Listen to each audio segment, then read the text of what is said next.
to move on to section 1.2 of our agenda, which is roll call. And I would like to ask our Deputy Clerk, Bianca Dragicevic, to please call the roll. Thank you. Mayor Lamstead, are you present? I am present. Deputy Mayor Armstrong? Present. Councillor Franzen? Present. Councillor Braybrook? Present. Councillor Cadigan? Present. And for staff, we have Donna Tegert, CAO Treasurer. Present. We have Barb Waldron, Director of Building and Planning, CBO.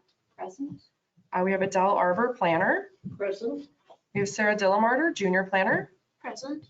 We have Evan Grieger, Director of Public Works. Present. And we have Jesse Clark, Director of Corporate Services, Clerk. Present. And we have Chastity Robertson, Deputy Treasurer. Present. And Bianca Dragicevic, Deputy Clerk, is present. Okay, thank you very much. 1.3 of our agenda, which is land acknowledgement and our moment of reflection.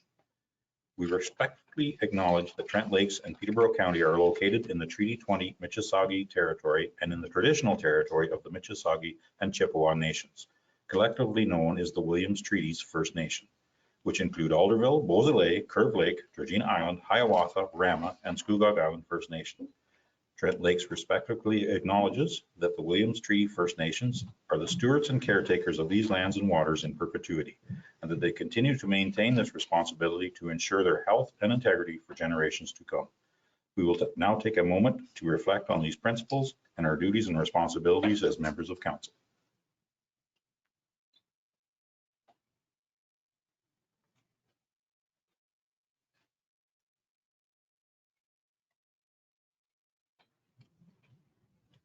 Okay, thank you. We will move on now to item 2 of our agenda, which is disclosure of pecuniary interest. If anyone has a pecuniary interest in an item on the agenda, please discuss it now or prior to speaking about the item you have an interest in. I think I've seen Councillor Franzen's hand. Yes, I'd like to declare pecuniary interest on item 8.1, as I do live on that water system. Thank you very much, Councillor Franzen. When we're about to speak on that, we will ask you to go into chamber. Okay, we can move on to item number 3. I've seen no other pecuniary interest. We can move on to item number 3 of our agenda, which is the approval of the agenda. And we have our Deputy Clerk, Bianca Dragicevic, to amend the agenda. Thank you. So we are just requesting that the agenda be amended to include an additional reason to go into closed meeting under section 239(2)(b, personal matters about an identifiable individual regarding fence viewers and municipal employees, and that the agenda be approved as amended. Okay, thank you very much. I would entertain a motion to do so. See Deputy Mayor Armstrong for a mover and Councillor Braybrook for a seconder. All in favor? That motion has carried. Thank you very much. We can move on now to item 4 of our agenda, which is the adoption of the minutes of our regular council meeting on March 21st and our statutory public meeting on March 21st. So, Councillor Franzen, make a motion to... Yes. To receive the minutes. Okay, and Seconded. And Councillor Cadigan for a seconder. All in favor? That motion is carried. We can move on to item 5 of our agenda, which is committee boards and minutes, liaison reports for council boards and committees. Does anyone have anything to discuss? I'm seeing Councillor Franzen, go ahead. Yeah, I have one thing, and I don't know the appropriate time, but one thing to bring forward. There is a dinner auction in the Galway Hall, and it's from the Kinmount Action Committee, and it's a roast beef dinner and $35 a person. And the contact information is 705-928-2635. Okay, thank you very much. Go ahead, Councillor Cadigan. Question, if I may, through you, Mayor, the date of that. The 29th of April. Thank you. I do believe I will be attending that, just so everyone knows, after moving my niece for the day. Go ahead, Councillor Braybrook. So through you, Mayor, in keeping with the announcements of food, Lakehurst Hall is also going to be hosting a roast beef dinner. It's a sit-down dinner, and that is on May 6th at 5:30. It's going to be one sitting, and I think Lakehurst did a little better on the price, and it was $18 per person. Thank you very much, Councillor Braybrook. This is not a competition. Okay, Duly noted. we will move now to section 6 of our agenda, which is statutory public meeting pursuant to the Planning Act. I will entertain a motion to suspend our regular meeting. Councillor Cadigan for a mover and Deputy Mayor Armstrong for a seconder. All in favor? That motion is carried. We are now in a public meeting pursuant to the Planning Act. And we have item 6.1. I am not sure whom would like to introduce the file. I'm assuming it will be Sarah Delamarter, our junior planner. Thank you. Through you, Mr. Mayor. This is a public meeting under Section 34 of the Planning Act to consider an amendment to the municipality's comprehensive zoning bylaw, B 2014-070. A notice of public meeting for today's application containing the prescribed information was circulated to all landowners within a 120-meter radius of the subject lands at least 20 days prior to this meeting. The notice was also mailed to all prescribed agencies, public bodies, and persons in accordance with the regulations. Anyone wanting to be notified of any decision from today's public meeting must send in a written request to either myself or the clerk, and the notice of passing will be mailed to them, setting out the method and manner in which appeals may be made to the Ontario Land Tribunal. Please note that if a person does not send a written comment prior to the passing of the bylaw or make an oral submission at a public meeting, that person may not be entitled to appeal the decision. The first application we have is application number 21-25, Lubson, to consider zoning bylaw amendments submitted by agent Tom DeBoer of TD Consulting, Inc. on behalf of the property owner Deborah Jane Lubson for the shoreline residential lot known municipally as 12 Fire Route 282A. This is a recirculation of the application brought to council on May 3rd, 2022, where council's resolution R 2022-270 read that council received the report from the junior planner that zoning bylaw amendment file number 21-25 be deferred until such time as an archaeological assessment and a scoped site evaluation report prepared by a qualified biologist provide recommendations aimed at restoring ecological features and functions in the shoreline in a manner required by the growth plan for the Greater Golden Horseshoe. And further, that the proposed dwelling be moved back as far as possible or as far as recommended by the studies. The applicant has submitted both the archaeological assessment and the shoreline restoration plan, in addition to a revised application site plan.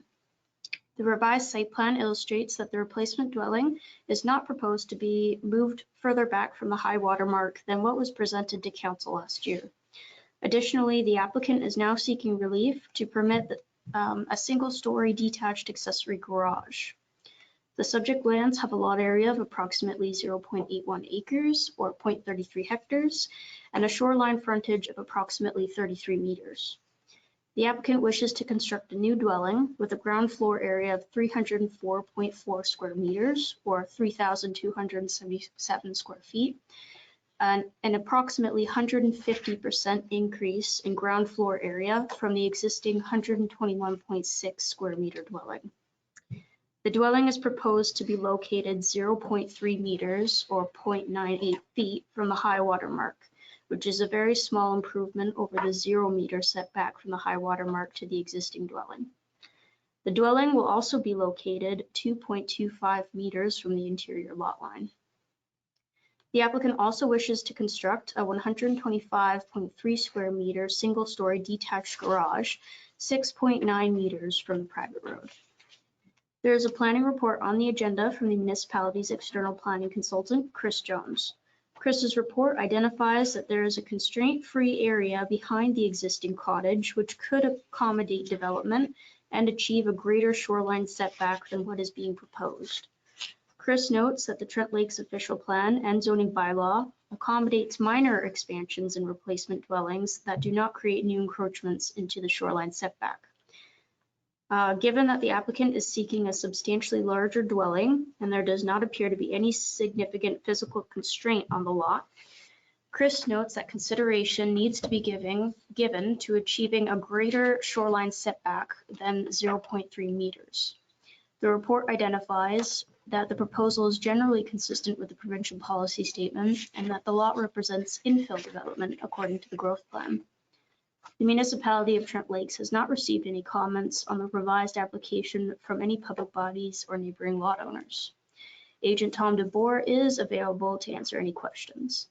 Further, if any members of the public did not register with the clerk indicating their intent to make an oral submission, but would like to do so at this time, please either raise your hand or use the raise a hand feature so that we are able to promote you in order for you to make an oral submission. Thank you. Okay, thank you very much, Sarah Delamarter. I do believe Tom DeBoer is on the line, so we can maybe ask some questions of him first. That would be the. Are you available, Tom? Please unmute yourself and share your camera if you so choose. Perfect. I think I've got you now. Thank you very much, committee, for listening to this file. There's a couple of points that I would like to address. When this was first presented to council, there was a need to complete an environmental impact statement, which was done.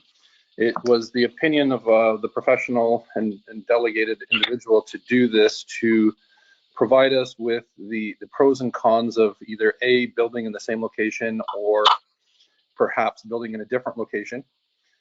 Due to the fact that this historical structure has been placed on or near the shore itself is a hardened granite shoreline with next to no vegetation. The existing structure was poured concrete on top of that granite. It was the intent of the review of the process with our environmental consultant that removing the structure from that would have no benefit to the actual shoreline. Even if we remove the concrete and everything else, you would still be dealt with a hardened shoreline. However, to move the house backwards, we would then basically shift all of the development from the proposed expansion as well as the septic system and everything else into a heavily vegetated area, which in the environmental consultant's opinion was to simply say that that's not a net benefit, that would be a net loss. And their recommendation, although I know that Chris has referred to a denial for this file due to the close proximity, it was their opinion that we would allow the house to remain where it was with the expansion to promote the existing vegetation that was currently in place. And we're not talking just some shrubs, we're talking very large diameter trees to the rear of the property. This property is also somewhat constrained by the latter half, or the north half of the lot is constrained by two access or private access roads that bisect it, which we would also need to respect setbacks associated with that. So based on the recommendations of the environmental consultant, we move forward with the replacement dwelling in a similar location. We did do some minor amendments to sort of reorient the house, but in turn, we're asking that council and committee review this from a lens that the environmental consultant reviewed it, as opposed to how close we are to the lake. We're not making it worse because obviously we started with a 0 setback. However, based on the previous meeting that we had, there was discussion that the environmental consultant would have some weight to this decision. And based on the recommendation that we're seeing to date, it seems as though there isn't that flavor, so to speak, in this process. That being said, I am available for additional questions or commentary if there is any. Thank you. Okay, thank you very much, Tom. Anyone on have any questions of Tom DeBoer? I'm seeing no questions. I just have a comment. I was there yesterday, and there's a small deck that extends over the water. That won't be going on the front of the new cottage, I'm assuming.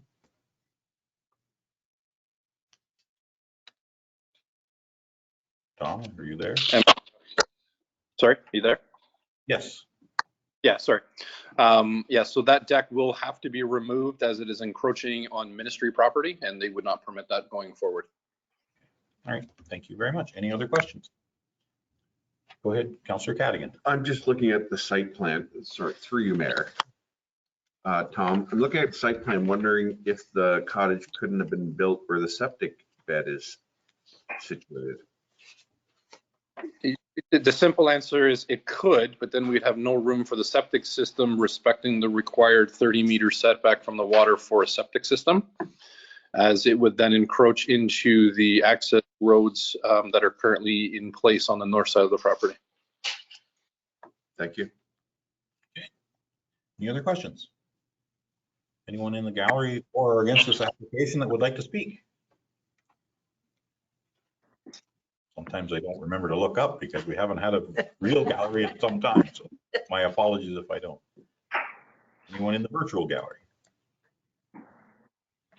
No, not seeing any reason. Okay, thank you very much. Thank you for your comments, Tom DeBoer. We can move on now to item 6.2 of our agenda, and Sarah De La Marter, our junior planner, would you please introduce the file? Thank you, through you, Mr. Mayor. This is a public meeting for file number 23-04 to consider a zoning bylaw amendment submitted by Agent Gary Bell on behalf of the property owner 1447147 Ontario Incorporated to fulfill a condition of consent for file number B-75-20. The parcel is located at 1694 Lakehurst Road. The consent application resulted in the creation of one new vacant lot with a lot area of 1.8 hectares or approximately 4.4 acres with 97 meters of frontage along Melody Bay Road. The newly created lot is currently zoned development, which is intended to be rezoned to the Hamlet Residential Zone as well as the Environmental Protection Zone. The applicant must also rezone the southern part of the retained lot, which was subject to official plan amendment number 43 from the development zone to the rural zone. Official plan amendment number 43 was approved in the year 2020 and redesignated the southern half of the overall parcel to the rural designation to accommodate Granite Ridge Estates 2 draft plan of subdivision. This proposed zoning bylaw amendment is intended to bring the lands subject to OPA number 43 into conformity to the official plan. The lands subject to official plan amendment 43 are approximately 18.89 hectares or 46.68 acres in size. Though the applicants have expressed their intent to develop the severed lands, no site plan has been accompanied with the application. The application was accompanied by a planning justification report in support of the proposed application. The applicants undertook an environmental impact study during the severance process, which was in support of the proposed severance. The resultant EIS revealed wetlands on the severed parcel, which will be zoned environmental protection in order to preserve the integrity of the natural heritage features. There is a planning report on the agenda from the municipality's planning staff. The report states that the application is generally consistent with the provincial policy statement and growth plan for the Greater Golden Horseshoe. A comment was received from Adrian and Lisa Moore earlier this morning, to which I'll read out loud now. Regarding building on the lot in springtime water. Good morning. There is a significant amount of water that collects on the lot in springtime. It can be seen now. And there's a culvert that runs under the road to our neighbor's property to help divert some of the excess water. The culvert is on my neighbor's property, but over the last few years, they have filled in the low-lying areas where the water collected, which has caused the water coming through the culvert to be directed to our property. Our concern is that if fill is brought in or moved from one place to another to level or landscape during or after building, this will cause more of the water that collects to be diverted through the culvert to our property. Thank you, Adrian and Lisa Moore. Agent Gary Bell has expressed his intent to make a presentation at today's meeting. Further, if any members of the public did not register with the clerk indicating their intent to make an oral submission but would like to do so at this time, please use the raise a hand feature or raise your hand in the gallery so we are able to promote you in order for you to make an oral submission. Thank you. Thank you very much, Sarah De La Marter. I think first up will be Gary Bell. Would you like to speak to this file as well? Thank you very much, Mayor Lamshed and Council. Jeff Cheshire is the applicant here, and he is away, so he's asked me to go through the basic matters, and these slides come from the planning justification report. And Sarah's done a thorough job of the background, so I won't repeat the matters, but there are two areas of rezoning. One, for the lot that has been created by consent, and number two, for the larger area to the west as a result of the official plan amendment number 43 and bringing land into the settlement of Buckhorn so that an equal amount of land was to be removed. And that's the land that's being rezoned to rural. Next slide, please.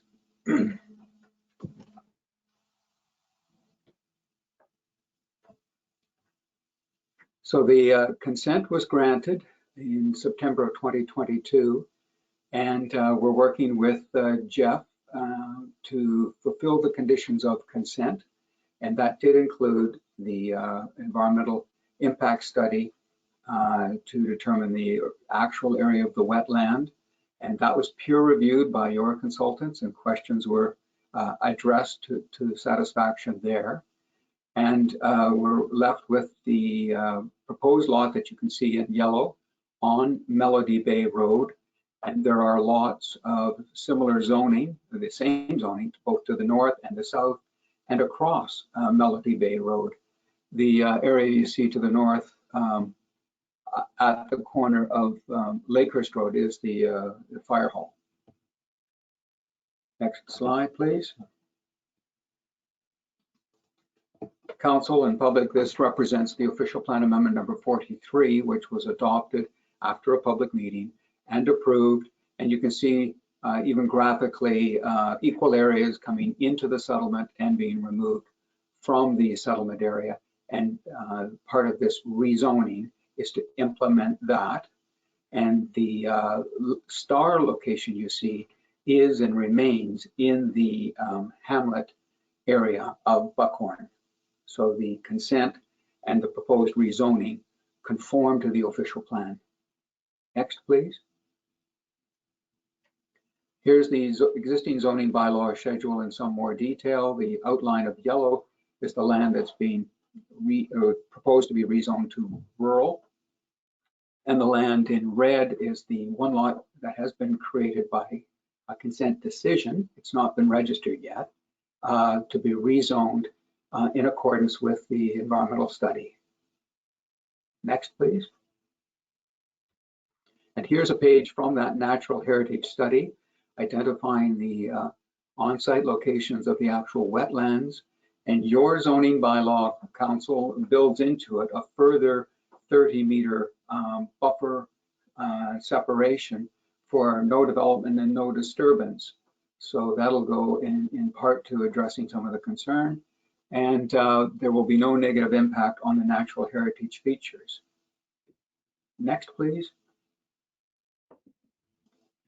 So council, the proposed lot will comply with the zone. It will have 99 meters provided, whereas the zone requires 45. And the minimum area is 0.4 hectares required, and provided is actually, as Sarah said, something in the order of 18,000 square meters. Yards will be provided in compliance with your zoning bylaw, both frontage and area and interior side. And the area to be rezoned EP will not be developed or disturbed. And you also have that 30-meter separation buffer. Next, please. So in conclusion, council, the proposed zoning is consistent with provincial policy. It conforms to the official plan amendment. It suitably permits and regulates development of one lot, and which has been granted by consent, and it protects the wetland and buffer area. Now, council, I know that, as I said, Jeff is away, and I know he will want to respond in a development matter rather than a zoning matter to the neighbors concerned. So I undertake to go over this with Jeff. I will ask Sarah to send me that correspondence, and we will work with that adjacent lot owner or lot owners to address the drainage concern that was expressed. So I appreciate that, and I would ask council to continue with the zoning process so that the lot can be completed. Okay, thank you very much. Does council have any questions of Gary? Seeing no questions, I just have one comment there that the 30-meter setback from that vegetated zone there, it should prevent any, and it does say right there that it will make sure that that buffer zone is protected and not developed. So that's important to not change the water course that goes across that road in that culvert that was discussed earlier. And thank you very much for your presentation, Gary. Any questions, comments? I'm seeing, okay, thank you very much, Gary. We will move on to, sorry, we have someone raised a hand, I think. Yep. We have Lisa Moore has her hand raised. I'm just going to unmute you now. Lisa, would you like to speak now? Hi, everybody. Can we go back to slide 5? I'm the one that wrote the comment in. I actually live across the road from this lot at 45. The indicated wetland here that's shown in this slide, I don't agree with these boundaries. Like it actually, the wetland, especially at this time of the year, like March to say June, goes from what's indicated there almost directly to the road. And that's where the culvert is, which then the excess water comes across through the culvert to our side. Okay. Thank you very much for your comment. I can see that that protected zone does kind of wrap right around that. It wraps around it. However, like it's the part that I'm talking about is not actually indicated on this picture. So like, I wish I could show you, you probably can't see where I'm talking about, but like this section that's green between where the yellow and the red meet, there is actually water that sits in that area for multiple months of the year. If I may, through you, Mr. Mayor, I don't know who's in control of the computer screen, but if you want to go to the report on the agenda and go down to the site photos.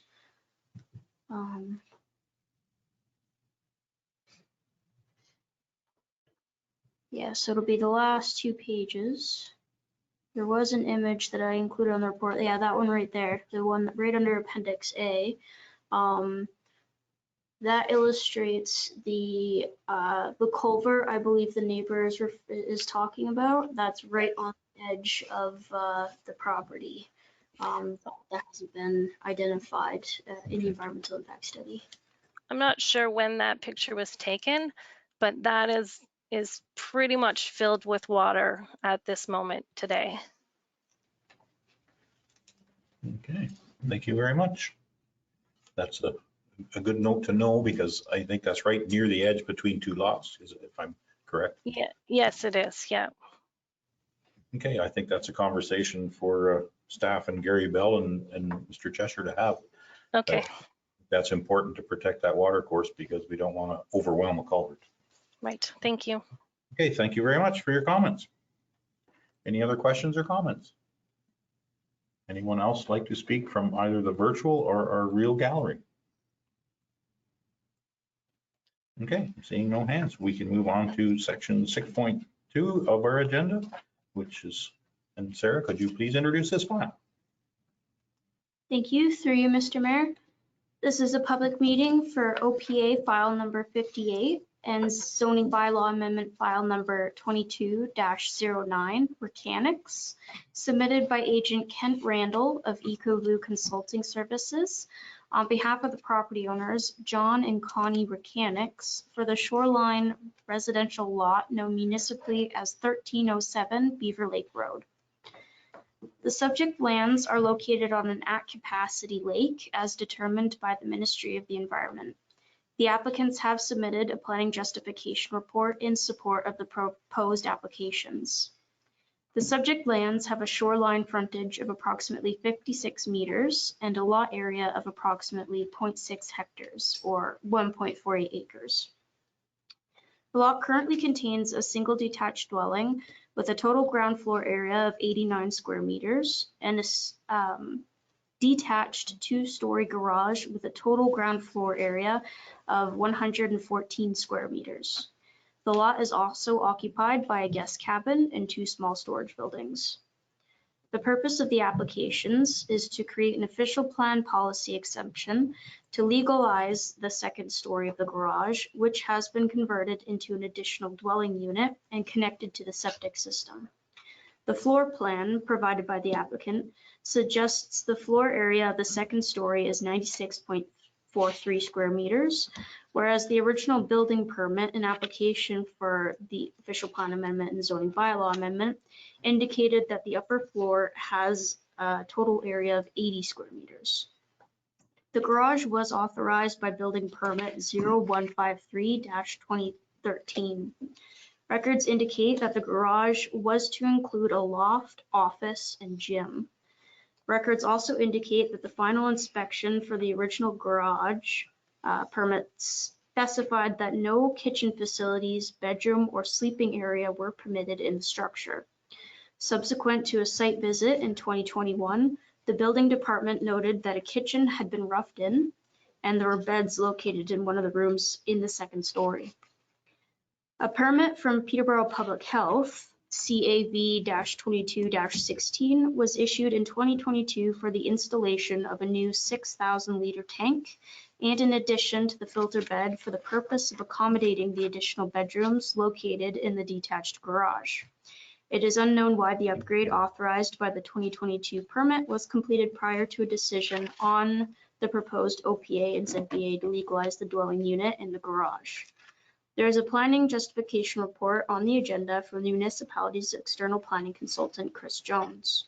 Chris's report notes that the current official plan does not contain specific policies concerning additional residential units.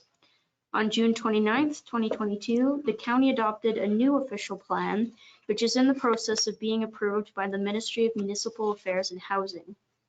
The new county official plan will prohibit additional dwelling units on lakes that have been deemed to be at capacity. The applicant's property is located on Beaver Lake, which has been named as an at capacity lake in the new official plan, as well as the existing official plan. Chris's report notes that an accessory dwelling is not permitted in the applicant's shoreline residential zone category, hence the applicant's request for a zoning bylaw amendment to recognize the existing as-built additional residential unit. Chris summarizes his report by stating that the existing upper floor of the garage was renovated for habitable purposes and was connected to the existing septic system without a building permit or septic approval, that the Planning Act, recently amended by Bill 23, provides rural municipalities with discretion with respect to if or how additional residential units will be permitted. An adopted county official plan prohibits additional residential units on lands within 300 meters of capacity reached lakes. The provincial policy statement requires consideration of lakes at capacity in making land use decisions on lands proximate to such lakes. And the municipality of Trent Lakes has over 300 shoreline parcels on at capacity lakes, which have frontage on a public road. If the proposed amendments are approved, it would set a precedent to allow additional residential units on other parcels located on or near at capacity lakes. The municipality of Trent Lakes has received a comment from a neighboring property owner, Christina, I apologize if I butcher the name, Papadopoulos, in support of the proposed applications. The municipality has also received a letter in opposition from the Ministry of Environment on Monday, April 3rd, 2023, to which I'll read aloud now. Hello, Sarah. Yes, as we have discussed before, MECP does not believe that waterfront development should include secondary dwellings. The provincial direction for secondary dwellings was meant to help with the affordable housing initiative in settlement areas and urban areas where there is a housing shortage and lack of affordable housing first and foremost. It could also help out in the rural designations if septic systems and water supply have capacity. Secondary dwellings in waterfront residential areas only adds to intensification of use, increased pressure on dated septic systems, ability to use these properties as Airbnbs or short-term rental properties, adding to the cumulative impacts on the environment and potentially immediate neighbors. MECP would not support this application for the reasons and urges the municipality to not condone unapproved development after the fact. This does not represent good planning. Regards, John. Agent Kent Randall has notified the clerk's department of his intent to speak at today's public meeting. If any members of the public did not register with the clerk indicating their intent to make an oral submission but would like to do so at this time, please use the raise a hand feature or raise your hand in the gallery so that we are able to promote you in order for you to make an oral submission. Thank you. Okay, thank you very much. I think if, John, if you want to unmute yourself and share your cam. Kent Randall. Cam, sorry, my apologies. Yeah, so can you hear me? Yes, we can. Can you see me? I can't see myself here. Can you see me here? No? You cannot That's see. okay. As long as you can hear me, it's probably a good thing that you can't see me. Thank you, Mr. Mayor and Council. There's a lot to unpack here, so I'm going to try to get through it as quickly as I can. So I hope you can bear with me, but I just want to kind of clear things up and maybe just sort of explain ourselves a little more, because I don't think that everything's really laid out correctly and that you have all the facts. We have reviewed all the materials that staff have provided, including the planning consultant. We of course disagree with the recommendation. We would recommend that the OPA and ZBA be adopted and approved. And so I just want to clarify firstly just a couple things from the memo that was provided. So Chris had mentioned and Sarah had mentioned in her presentation, a 2012 permit that was issued, and it was issued to permit a gym and office space. And as they noted correctly, as staff have noted and Chris have noted, it was for our kitchen facilities were not permitted in there. However, plumbing was installed at that time, connected to the existing septic system, which was new at the time in 2012. And so that was done through the municipality. The municipality approved that. They approved the roughed-in plumbing. We have permits and inspection notices to that effect. So the fact that the plumbing was contemplated and the bathroom facilities were contemplated within this unit, I think it's important to understand that, because that's important to where we go in terms of examining impact and what that means for this particular site. The other thing is that the conversion, so the applicants were in the process of converting it, but that was simply because they didn't understand the zoning, which does happen. They didn't understand the rules that were in place. They were permitted to have this, what is essentially habitable space. The gym and office being habitable space. It's, calling it a bedroom or calling it a unit, there's obviously terminology involved there, and there are some things that you can do to prevent a unit from sort of organically becoming that way. But when it comes down to it, this has been habitable space since 2012.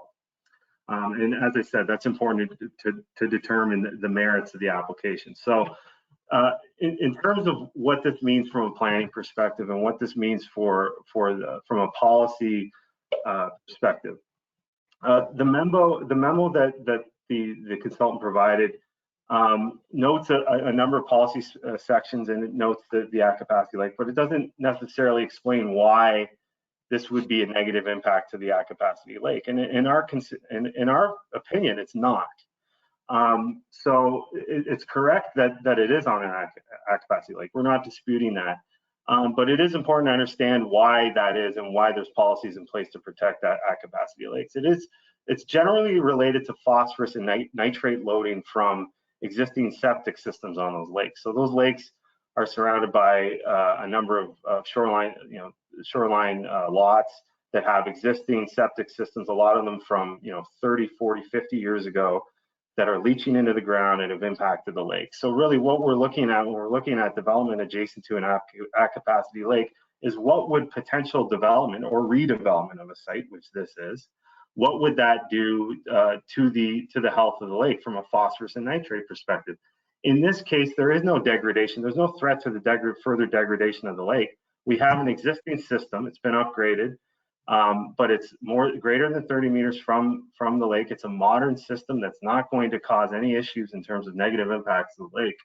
And we're on an existing lot of records. So, the policies that you have in place in your current official plan related to at capacity lakes are related to lot creation. They don't contemplate something like this. And this is kind of one of the reasons why we have this OPA in the first place. So then the other question about that, or the point that was brought up in the memo was the adopted county OP policy. And yes, I agree 100% that it says that units are not permitted on at capacity lakes. However, what we're doing here is we're recognizing a site-specific situation, a unique situation on this particular lot that has come up. And in our opinion, it's meeting the intent of the policy, which is to protect those at capacity lakes. It's important to understand that we're going through the process of an official plan amendment. We can't just point to an official plan policy, also a policy that's not even in effect yet, by the way, and state that is the reason for not permitting this. I think we have to look at it from, at least in our opinion, and we have to look at it from what is the intent of this policy. And the intent is to protect those lakes. We are not impacting the lake. We're protecting the lake. There's no negative impacts resulting from this. And again, like I said, that policy is not even in effect. So the fact that we would use that is, it's good for guidance certainly, but it's not something that we have to that we're subject to in terms of, or at least you are subject to in terms of your decision.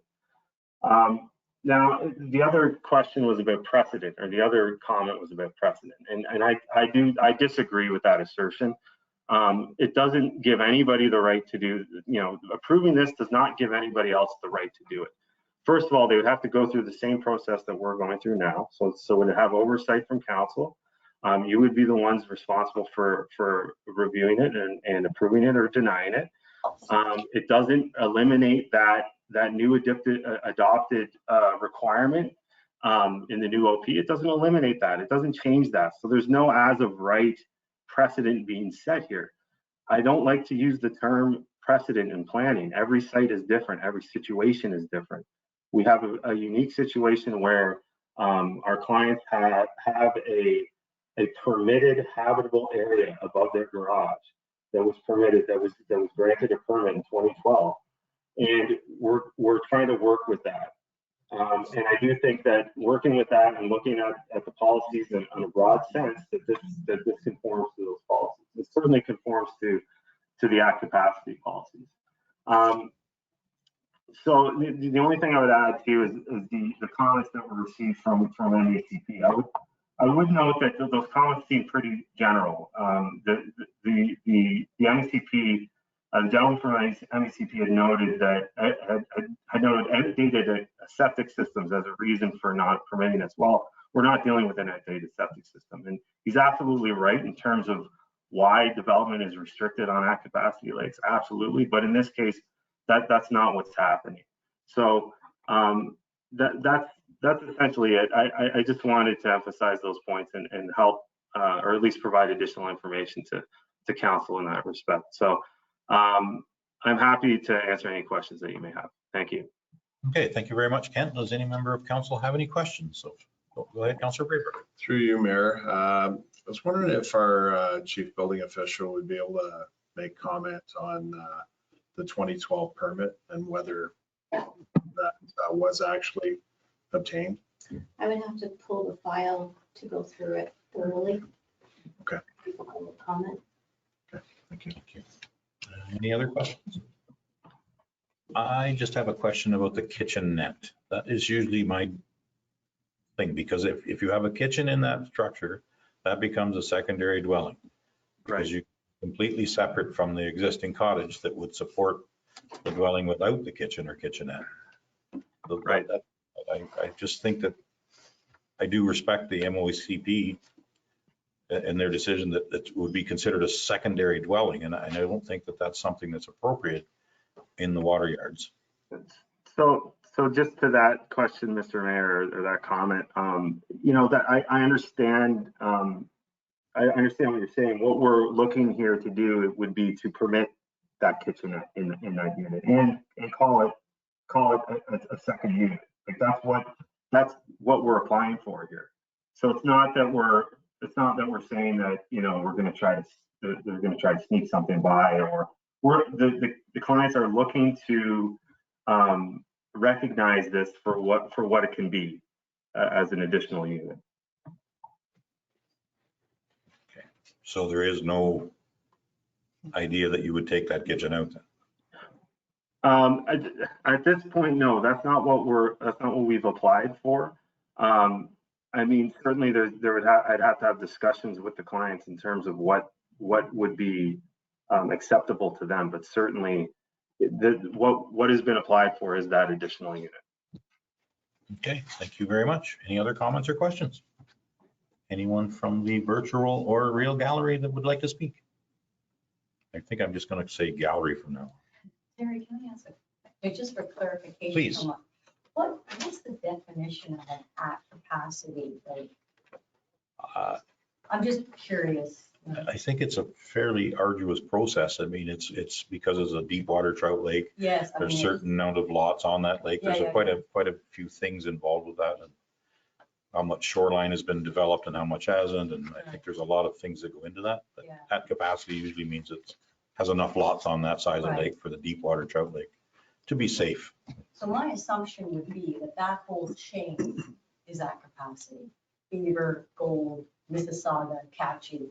Am I correct? I think they're all on the list. Yeah. If you don't have a lot of record on there, I don't imagine you'll be supported in severing too many more lots on that. I think they're all at capacity. I think they even include Pencil Lake actually. Yeah. Go ahead, Councilor Franzen. I would assume that all of the deep water lakes within the municipality are at capacity. So, and that, I mean, excuse my ignorance, but so the province, I think, were the ones who said something, and maybe this was only specific to Toronto, but thou shalt be allowed to do 3 units on a lot now. So was that specific to Toronto? Because I mean, I'm all about affordable housing. I don't really care about people who have millions of dollars to spend on their own place, but my bugaboo is affordable housing, and I know it's an issue right here too. I think that's more of a planning question, but I do believe that's more for urban properties. Okay. Okay, so I don't know if Adele or Sarah would like to speak to that, or Barb. I just wonder if anybody had any information. Yeah, no, I think that's more urban oriented. I think we have options to do things in Trent Lakes as a rural community, but I think those specifics were for more urban properties. That's what I said. That connect to wastewater and water of a more permanent nature. Right. Sorry, could I just get your name for the record, please? It's Karina Bion, Kaarina. And your last name, sorry? Luoma, Luoma. Thank you. Okay, thank you very much, Karina. Thank you for your comments. Any other questions or comments? We have no hands up, and we have no hands up in the gallery. Okay, thank you very much. We can move on to item 7 of our agenda, which is business arising. Oh, sorry, we have to have a motion to reconvene our regular council meeting. Councilor Franzen, Deputy Mayor Armstrong for a seconder. All in favor? That motion has carried. We are now back in our regular council meeting. So we can move on to item 7 of our agenda, which is business rising out of a statutory meeting. And Sarah Delamarter, would you like to speak to file number 7.1? Thank you, through you, Mr. Mayor. There is a public meeting held for file number 20, pardon me, I've got my papers mixed up. 21-25, pardon me, Lubson. At this time, staff are recommending that council receives the report from the external planning consultant, Chris Jones, and that the application be denied on the basis that the proposed replacement dwelling could be constructed further back from the shoreline in a manner that would increase the water yard and allow for remediation and restoration of the existing altered shoreline to be undertaken. Thank you. Okay, thank you very much. Any comments or questions about that? Go ahead, Councilor, or Deputy Mayor Armstrong. I would like to support the motion as presented, that it be received and that the application be denied on the basis that it could be constructed further back on the shoreline. And after a seconder, if there is one, I'd like to make a comment. Do I have a seconder for that motion? See Councilor Franzen for a seconder. Any comments? Go ahead, Deputy Mayor Armstrong. Thank you, through you, Mayor Linstead.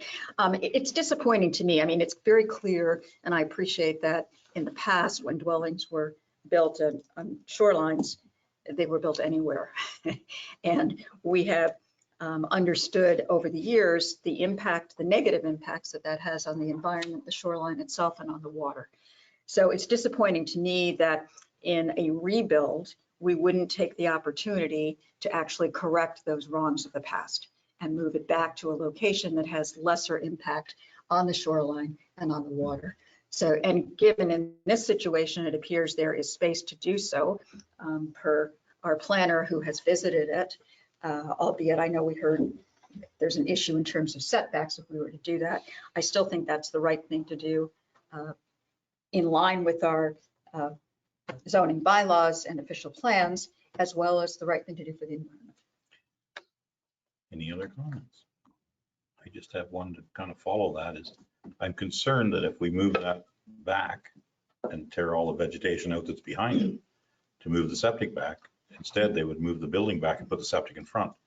And that's not the greatest thing for our lake and our waterfronts and our environment. That's just a concern of mine. So, any other comments? We have a motion on the floor. I will call for the vote. All in favor? That motion has carried. Thank you very much. And we can move on to 7.2 of our agenda. And Sarah Dillon-Mucker, are you a junior planner? Would you please introduce this file? Thank you. Through you, Mr. Mayor. There was a public meeting held for file number 23-04. At this time, staff recommending that council, 1, receives the report from planning staff, and 2, the council supports the requested zoning bylaw amendment attached to today's agenda. Thank you. Okay, thank you very much. Any questions or comments? Go ahead, Councillor Franzen. Yeah, I'd like to make a motion to defer this application till our next planning meeting. The reason is to take care of the water issue. Okay. Do I have a seconder for that motion? Councillor Braybrook for a seconder. Any other conversation? Seeing none, I think we could have dealt with that quite easily with a conversation, but I will call for the vote. All in favor? That motion is carried. Okay, that is deferred to our next planning meeting. Okay, we can move on to 7.3 of our agenda. Sarah Dillon-Mucker, our junior planner, would you like to introduce the file? Thank you. Through you, Mr. Mayor.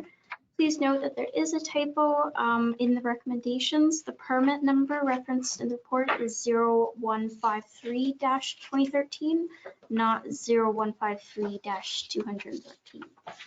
There was a public meeting held for OPA number 58 and ZBA file number 22-09.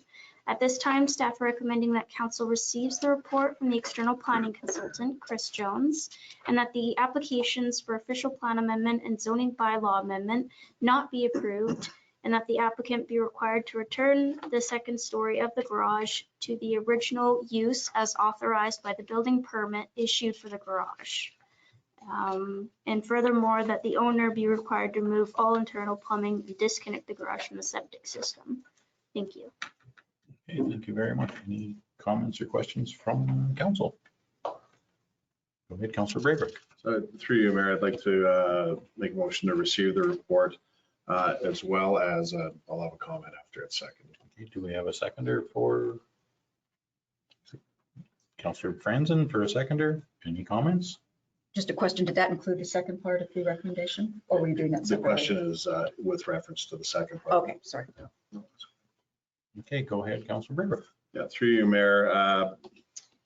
Just on the topic of the permit, where the point where it says, and furthermore, that the owner be required to remove all internal plumbing.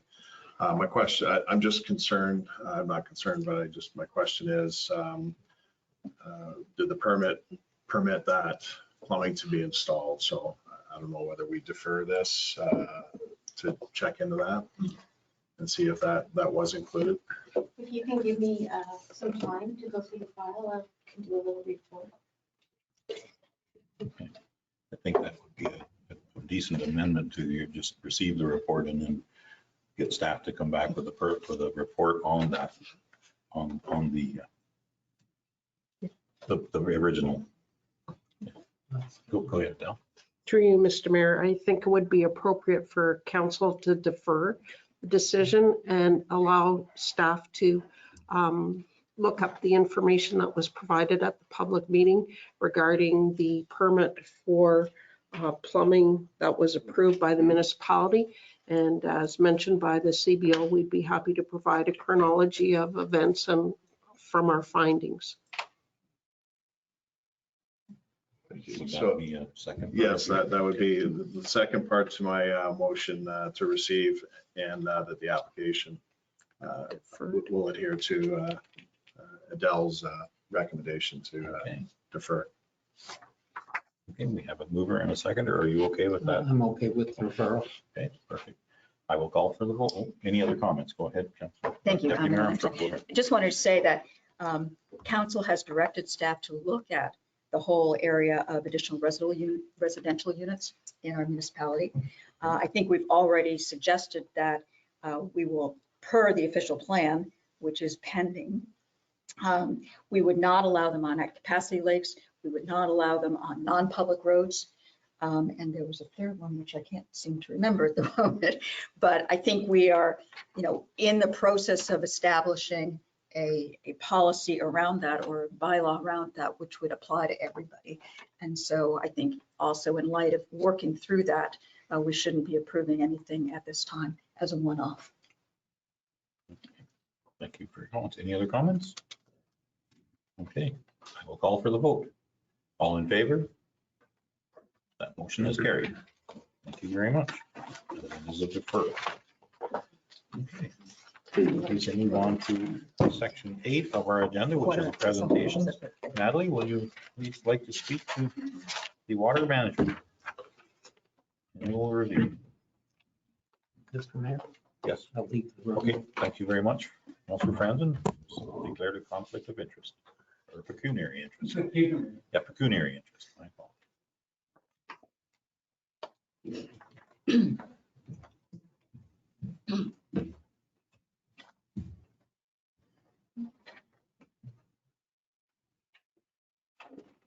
Okay, Natalie, go afternoon, ahead. Thank you very much. Your Worship, councillors, and municipal staff. Once again, I'm Natalie Baker. Looks like I'm going to make up time, lost time for being in person, as we was just here a couple weeks ago, but it's very nice to be back again. Today, we also have your Senior Operations Manager, Brent Martin, behind me. He's going to do some of these slides today as well. Next slide, please. So today we're going to do a quick review of operations here in the municipality, followed by an overview of some maintenance practices in 2022. Brent is then going to talk about the capital projects that took place in 2022 and some of the recommendations for projects for 2023 for this year. So under the current contract between Aqua and the municipality, we operate and maintain both Buckhorn and Alpine Village, as we went through during our annual reports a couple weeks ago. We also operate the associated distribution systems with those as well. I'm not going to go through all the included services in our agreement. If you are looking for some little extra reading before bed, they are in our agreement. I'm sure Donna would be happy to give them to you. But some of our operations include daily rounds, review of trending and residuals, distribution checks, chlorine residuals. We monitor flows, chemicals used, and the water quality, as we went through in those annual reports. Also includes sampling and lab testing, routine maintenance and major maintenance, compliance management and regulatory reporting, as well as some distribution work like hydrant flushing and valve exercising. Next slide, please. So Aqua's approach to asset maintenance and protection involves a multi-layered collaboration of human skill, robust software and sound data analysis, and an overarching commitment to best practices in asset stewardship. Aqua's work management system engages in more than just a computerized listing of the equipment and recommended maintenance. It also addresses the risk of asset failure by properly scheduling maintenance and repair of our clients' assets. We use IBM Maximo, which is represented here as just a screenshot. So this would be an example if your operators went in and logged into the system within one of your facilities. And the system is continually updated and further enhanced as maintenance and activities take place throughout the year. So we use it to track, schedule, and document all maintenance activities, including equipment warranties and capital works.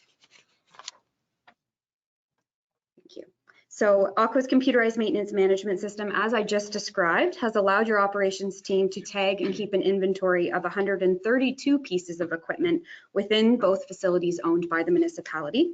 So each piece of equipment is tagged with a unique barcode and ID number, and every asset has maintenance schedules associated with them. So the system schedules monthly, quarterly, and annual maintenance based on owner's manuals and best practices for that piece of equipment.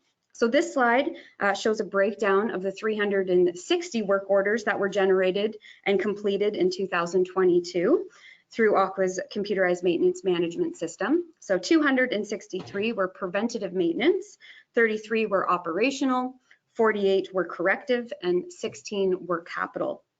We believe the maintenance history of a pump or another piece of equipment is very important when trying to determine whether to replace or repair, and allows your operations staff as well as yourselves the ability to make informed decisions and allocate funds accordingly.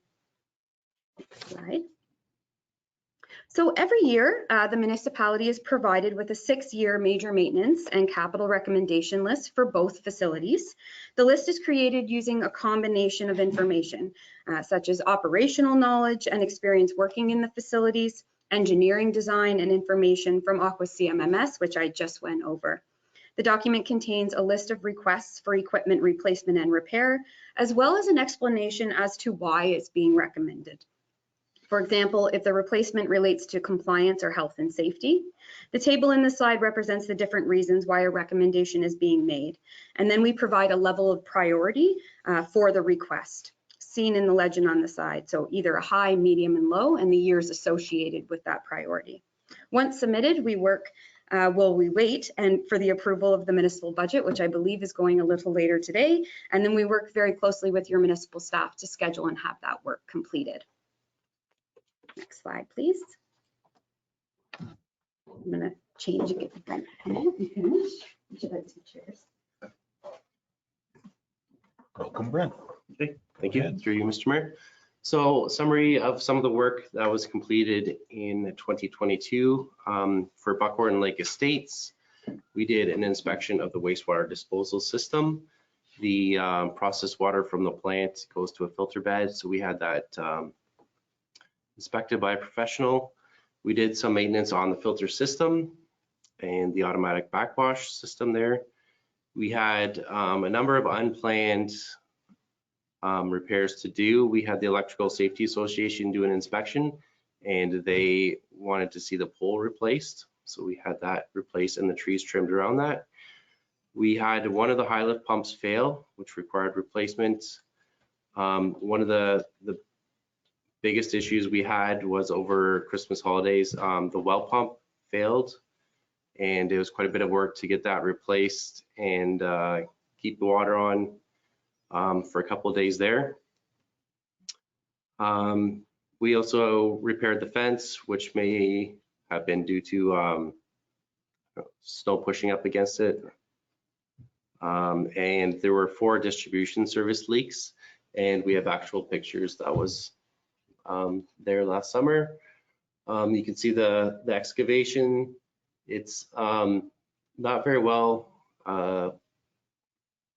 backfilled when it was installed. So you have native soil in on top of the pipes, which includes rocks, which causes splits in the service pipe there.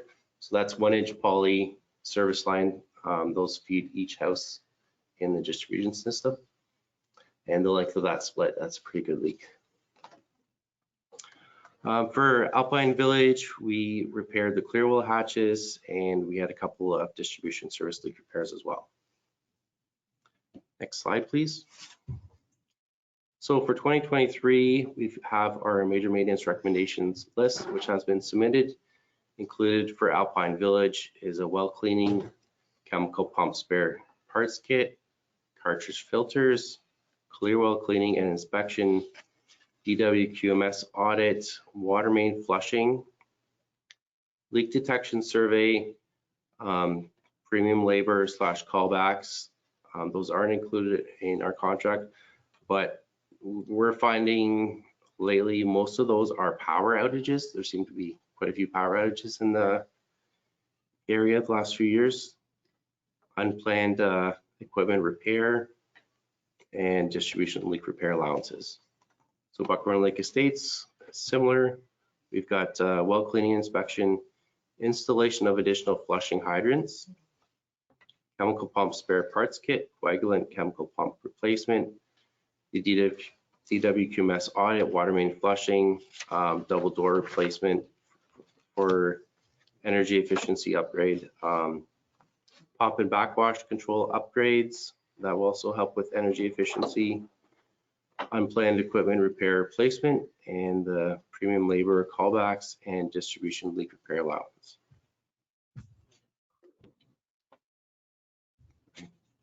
And just a summary.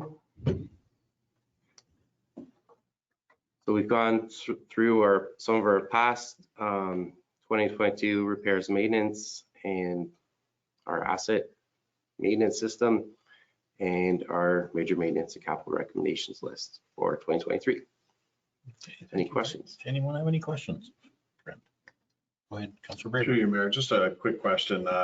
As far as the reference to the capital expenditures, the 69,500 and the 72,100, how does that compare to previous years? I don't know whether you're in a position to comment or our CAO might be able to. So yeah, I can comment. So it is higher than previous years. We've kind of built in more of a buffer in some of these allowances, especially the distribution leak repair, and some of these other items that come up year to year. So whereas our lists in the past have not been as comprehensive as this one. Equipment costs have also increased significantly. We're seeing that across the board on all our systems and all types of equipment. Okay, thank you. Deputy Mayor Armstrong, go ahead. Yes, thank you, Mayor Lamson. Maybe as a follow-up to that, I assume that these are paid through a claims-based type of approach. So that even if there's an allowance, if it's not used, then obviously there's no money that's being changed. That's correct, yeah. Okay. If we budget it and don't use it, that money is available. Or yeah, we bill for it. It's not, it's like you said, it's claims based. Perfect, thank you. Okay, any other questions? I just have one comment there that having parts on site and prepared to use them is very important, because we still do have some supply chain issues, and having a part that you can use today rather than wait 2 months for it is important to keep them systems up and running and having safe water for our residents. Thank you very much. Thank you. Karen, I got 2 questions if I'm allowed. No, you're actually not allowed. This is not an open meeting, Oh, but okay. now we're back in our regular fine. council meeting. We usually during the planning meeting, but it's a different section of our municipal act. But Thanks. if you have questions, send us your questions for after, but not at this moment. Okay, thank you very much, Brent. Any other questions? I don't see any. I would entertain a motion to receive that report. Deputy Mayor Armstrong for a mover, Councillor Cadigan for a seconder. All in favor? That motion is carried. We can get our councillor back from our.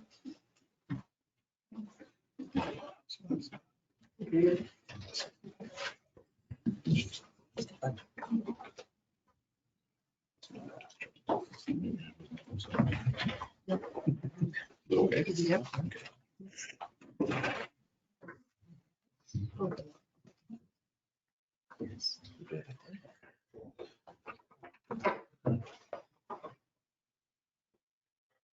Okay, we can move on to section 9 of our agenda, which is delegations. And we have the 9.1, the Second Bridge Citizens Group. I'm not sure who would like to speak first. I believe there's Julian Faulkner, who's I think coming he's to us online. okay. We will see if we can get Julian on here. Julian, are you listening? You can unmute yourself.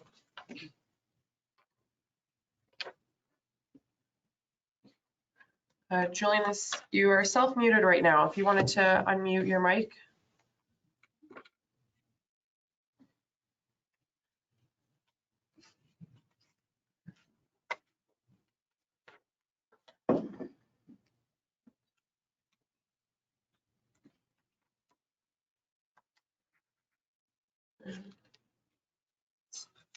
Still, yeah.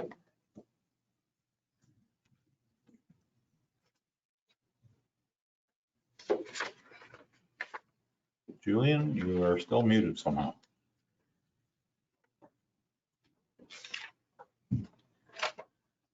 This is why it's wonderful to have a real gallery.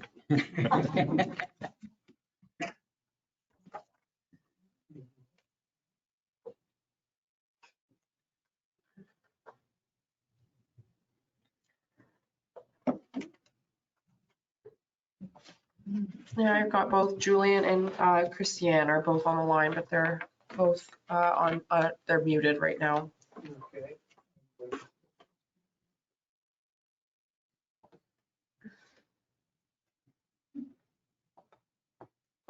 Can you hear me okay? Yep. Is this you, Julian? It is. Okay, yes, we can hear you. If you would like to go ahead with your presentation, please.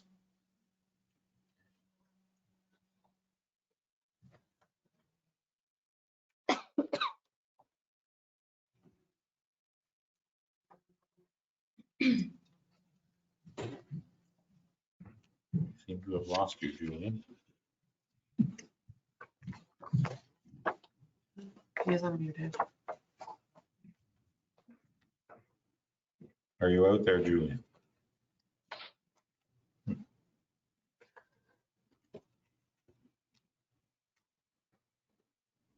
I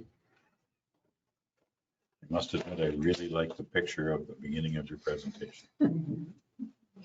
I may or may not have jumped off of those rocks.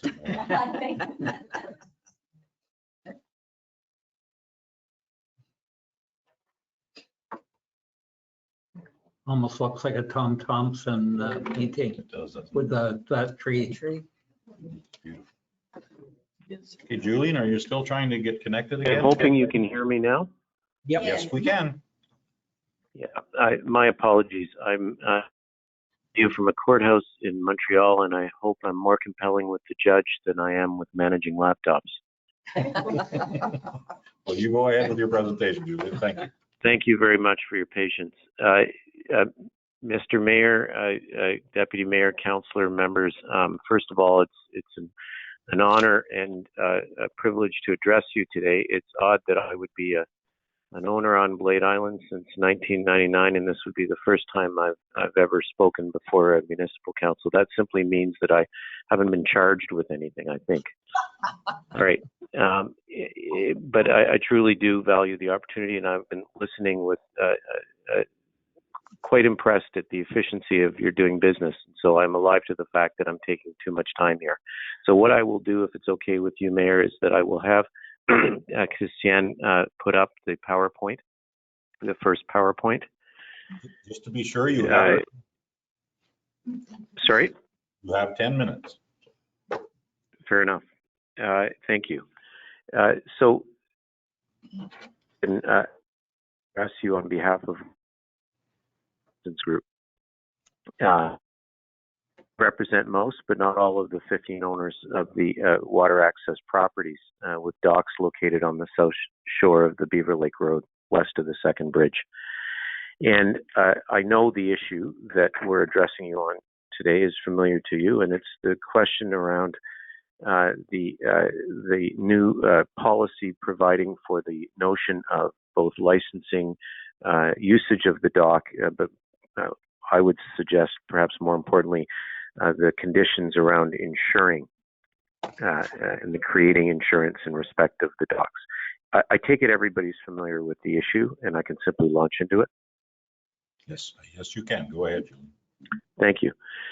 So I start with this.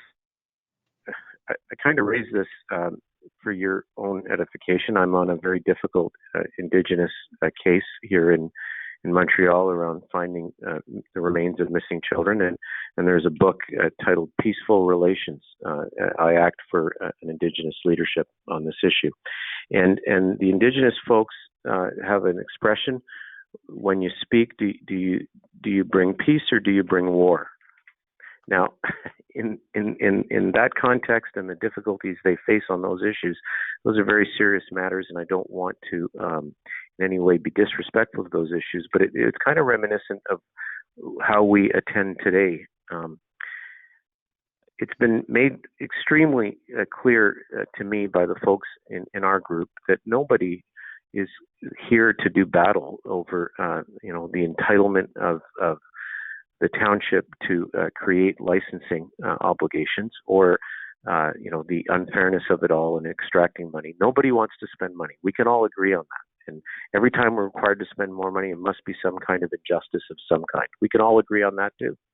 But honestly, it's really about, and this is why I say bringing peace rather than war, it's really about the process that's been employed and whether there isn't an alternative to what is unfolding. And it's unfolding at a pace that's most unfortunate. So first of all, I assume that in creating this policy, and you'll correct me if I'm wrong, the township wasn't looking to bar access to the shoreline for the purposes of docks for water access properties. I think that's a safe assumption. It wasn't your intention to actually bar access. I think I'm fair in assuming that. Is that right? I think you're fair there, yeah. Yeah, and I also think that folks tend to prefer, I know I'm a litigation lawyer by trade, to be honest, but I don't want to litigate in my backyard. In fact, I've been there since 1999, and I'm anxious to not start now, because it's not a good way to go forward with your own home, your backyard. Blade Island to me is a refuge. Sometimes my wife says the amount of things I collect, it's refuse, but that's another problem. But it's a refuge for me, and I don't want to do battle with folks when I'm trying to take time away from all that. And so I'm assuming as well, in addition to not wanting to bar access to the shoreline, you'd rather take an approach that's around collaboration rather than adversarial. And I think that's probably a safe assumption as well. So I think the last piece that I'm going to assume into this exercise is that I've got an echo going, I think, unfortunately. Just started. You're okay on this? The last piece that I'm going to have as a working assumption is that transparency is always important in public affairs, but most important in public affairs when it's impacting and requiring people to change what was otherwise an entitlement, otherwise something you can say rightly or wrongly, people have enjoyed for many, many, many years. Call it a privilege, whatever it is. You're going to want to be very transparent when you convert that from a privilege without a price to a licensing fee in the fashion you have. You're going to want transparency to attach to that. So those are a series of assumptions I make. The first being there should be access, the second that collaboration works, and the third there should be transparency. I'm going to take you through this PowerPoint now because first of all, I want you to know, and it's at slide 3, that somebody's got the audio going, so if they could mute it, it would be helpful because I'm getting an echo. First, at slide 3, you'll see we're asking you to suspend enforcement of the policy for 12 months, and I'll explain why in a moment. We're asking you to do it with a view to consulting with folks affected, to refine and sharpen the policy, and to create an affordable standalone insurance product that will be able to go with this. I'm going to go to the 4th slide. Jen, you're able to keep up with me. Are folks seeing the 4th slide, or am I talking through my hat? No, we can see the 4th slide, yes. The problem with, and this isn't an attack on anybody, but the truth is we're faced with a policy that was implemented without any input. There's dock owners, insurance providers, or the public. And there's at least a risk that there's somewhat of what I would call man has a bit of attached to it, convinced a sort of pressing threat of something terrible happening if you don't move. I'm going to go to the next slide because I need you to know this. There's a requirement that each license holder carry $5 million of insurance on each dock. All right? Now, we were told that, well, that's fine. There's lots of insurance companies be able to assist. At slide 5, you have a description experience with the insurance providers. Now, I suppose you could say we're making this all up. We're not. Give you my word that this is based on reasonable people making inquiries. And I experienced this personally. The majority of insurance providers are unwilling to provide the coverage, the $5 million coverage. 24 inquiries with insurance providers were made. Of those 24, 16 resulted in refusals to provide coverage at all. 3 required full transfer of your entire insurance, right? Resulting, of course, in surcharges for all of them. 3 resulted in successful acquisitions of coverage. 2 received no responses. So what you see right away, next slide please, is that 80% of dock owners were unable to fulfill the policy requirements. And it tells you something, that this $5 million liability for personal policies is not actually readily or reasonably accessible. And I say reasonably accessible. Now, I'm just going to pause there and ask this question. And I know no one's going to want to sort of admit this, and I'm trying to avoid firing bullets at folks. If you had known before trying to implement this policy that the $5 million in insurance would be this difficult to get, I'm simply speculating, but you might have thought twice about it. Where does that come from, that belief? Because I don't believe you wanted bar access. So let's stop for a minute and ask the question, can't we slow down? Is there something pressing right now, a pressing threat that requires full steam ahead, or can we slow down for a minute? And this is where to emphasize, we know, all based on your own experiences, we know with the Crystal Lake rental situation that's going on there, that you ultimately opted for a form of consultations with property owners. That's gone through a process, and as a result, you are in discussion and looking at how the smartest way to implement the policy is. But you did that because you recognized that it was the right thing to do to make sure you heard the complaints in it, not just from one group, for example, our group, but in an organized way, and that the message was sent as a matter of transparency and collaboration, that you generally don't make rules fundamentally about people without hearing from them. Unfortunately, there's a risk here that you've done just that. So what I'm asking is the substantial imperative that if you don't go ahead now is going to represent a serious threat? And I'm going to suggest to you that there is none. I did my own checking. There is one case of a finding of liability somewhere, not here, that has occurred. There is no pressing litigation that's around the corner that's driving this. I understand that there's some relationship issues that have involved the police, among other things, unfortunately, not at Second Bridge, but elsewhere. But a wholesale change without consultation, I'm going to respectfully suggest maybe overstepping the mark. Could you not consider what we're asking, and you'll go back to page 3 to see this, suspend enforcement of the policy for 12 months. Allow us to work with you on a collaborative exercise to get it right. I myself paid my application fee in the late fall of last year. All right? I'm not saying everybody is going to behave the same way. I don't want any message for you to be understood that we don't want to pay a licensing fee. If you go to slide 2, you can even find my doc there. I'm pretty thrilled. I took a picture of it from I fly 182 from up top. You can actually see it, page 2. I love that picture. You know why I love that picture? Because it makes me feel more peaceful. I know it's time. It's almost time to hit gold level. And nobody wants their backyard to be a place to do battle. So I'm asking that we take a peaceful approach, that the consultation happen now that probably should have happened before if we all reflect. I'm happy to answer any questions you have. Thanks for your patience.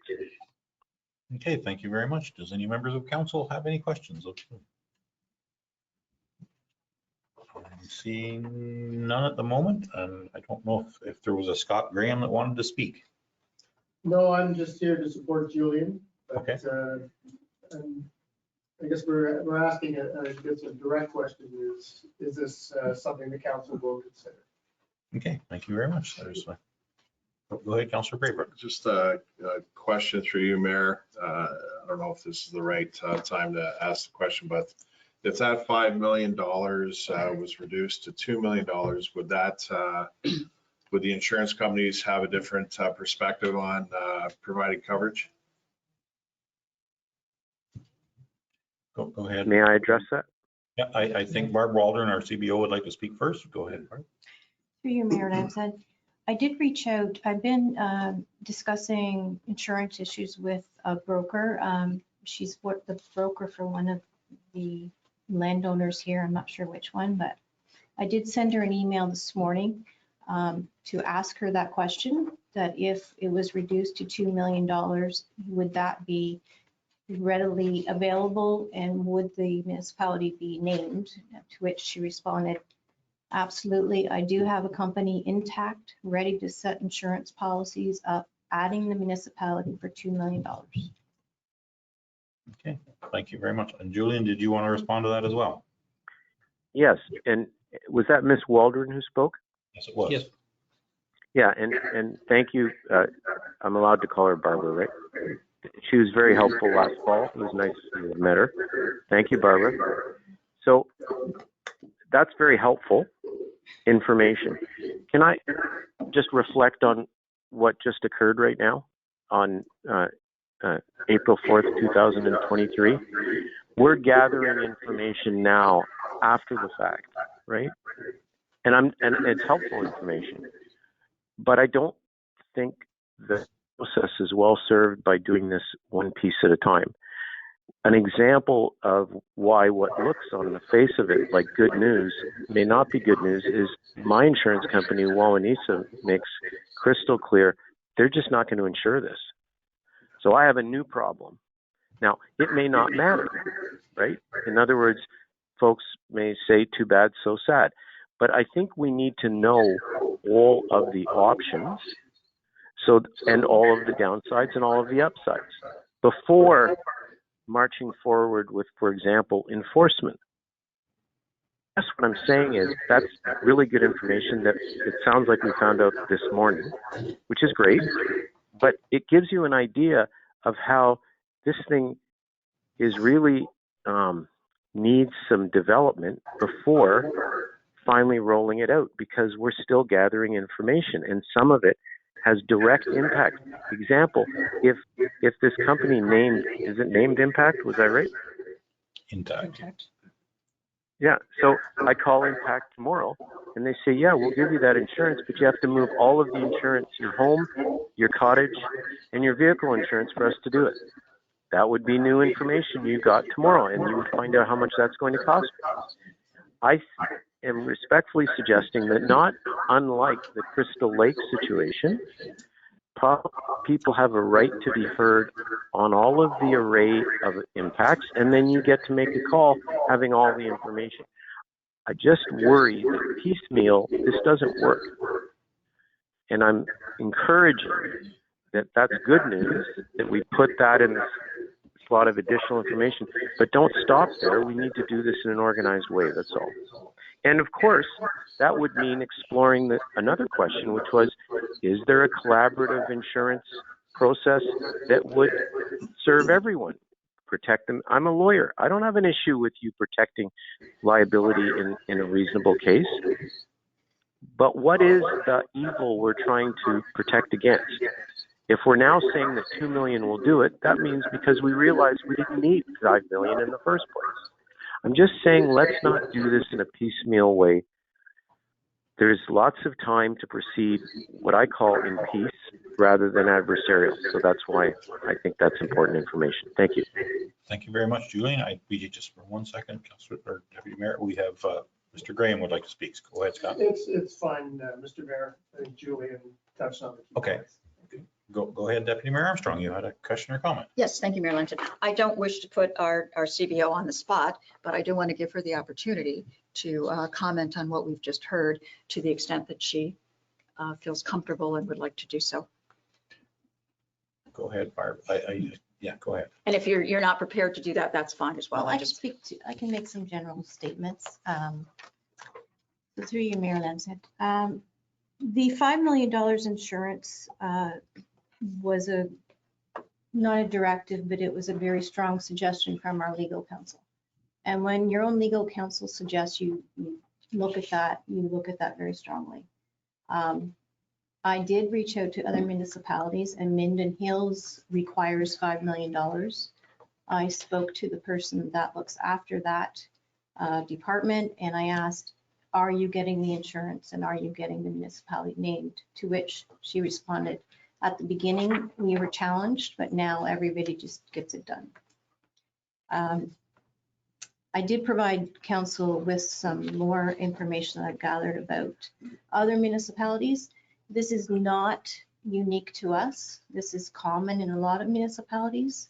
A lot of the fees are much higher than our municipalities. There's one particular municipality that actually charges $1,100 a year for rental of the space, which is not anything I ever considered. This just comes down to liability. And you have to remember that this policy is not just about Second Bridge. This policy covers the entire municipality. It's not just about docks. It's about other structures that are located on public lands. So that's how the policy was written.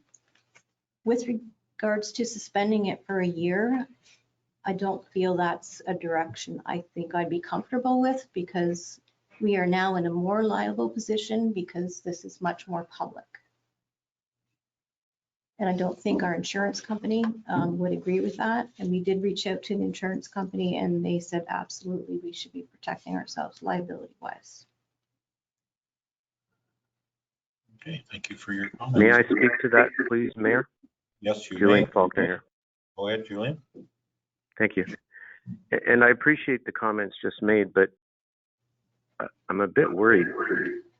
So I'm hearing that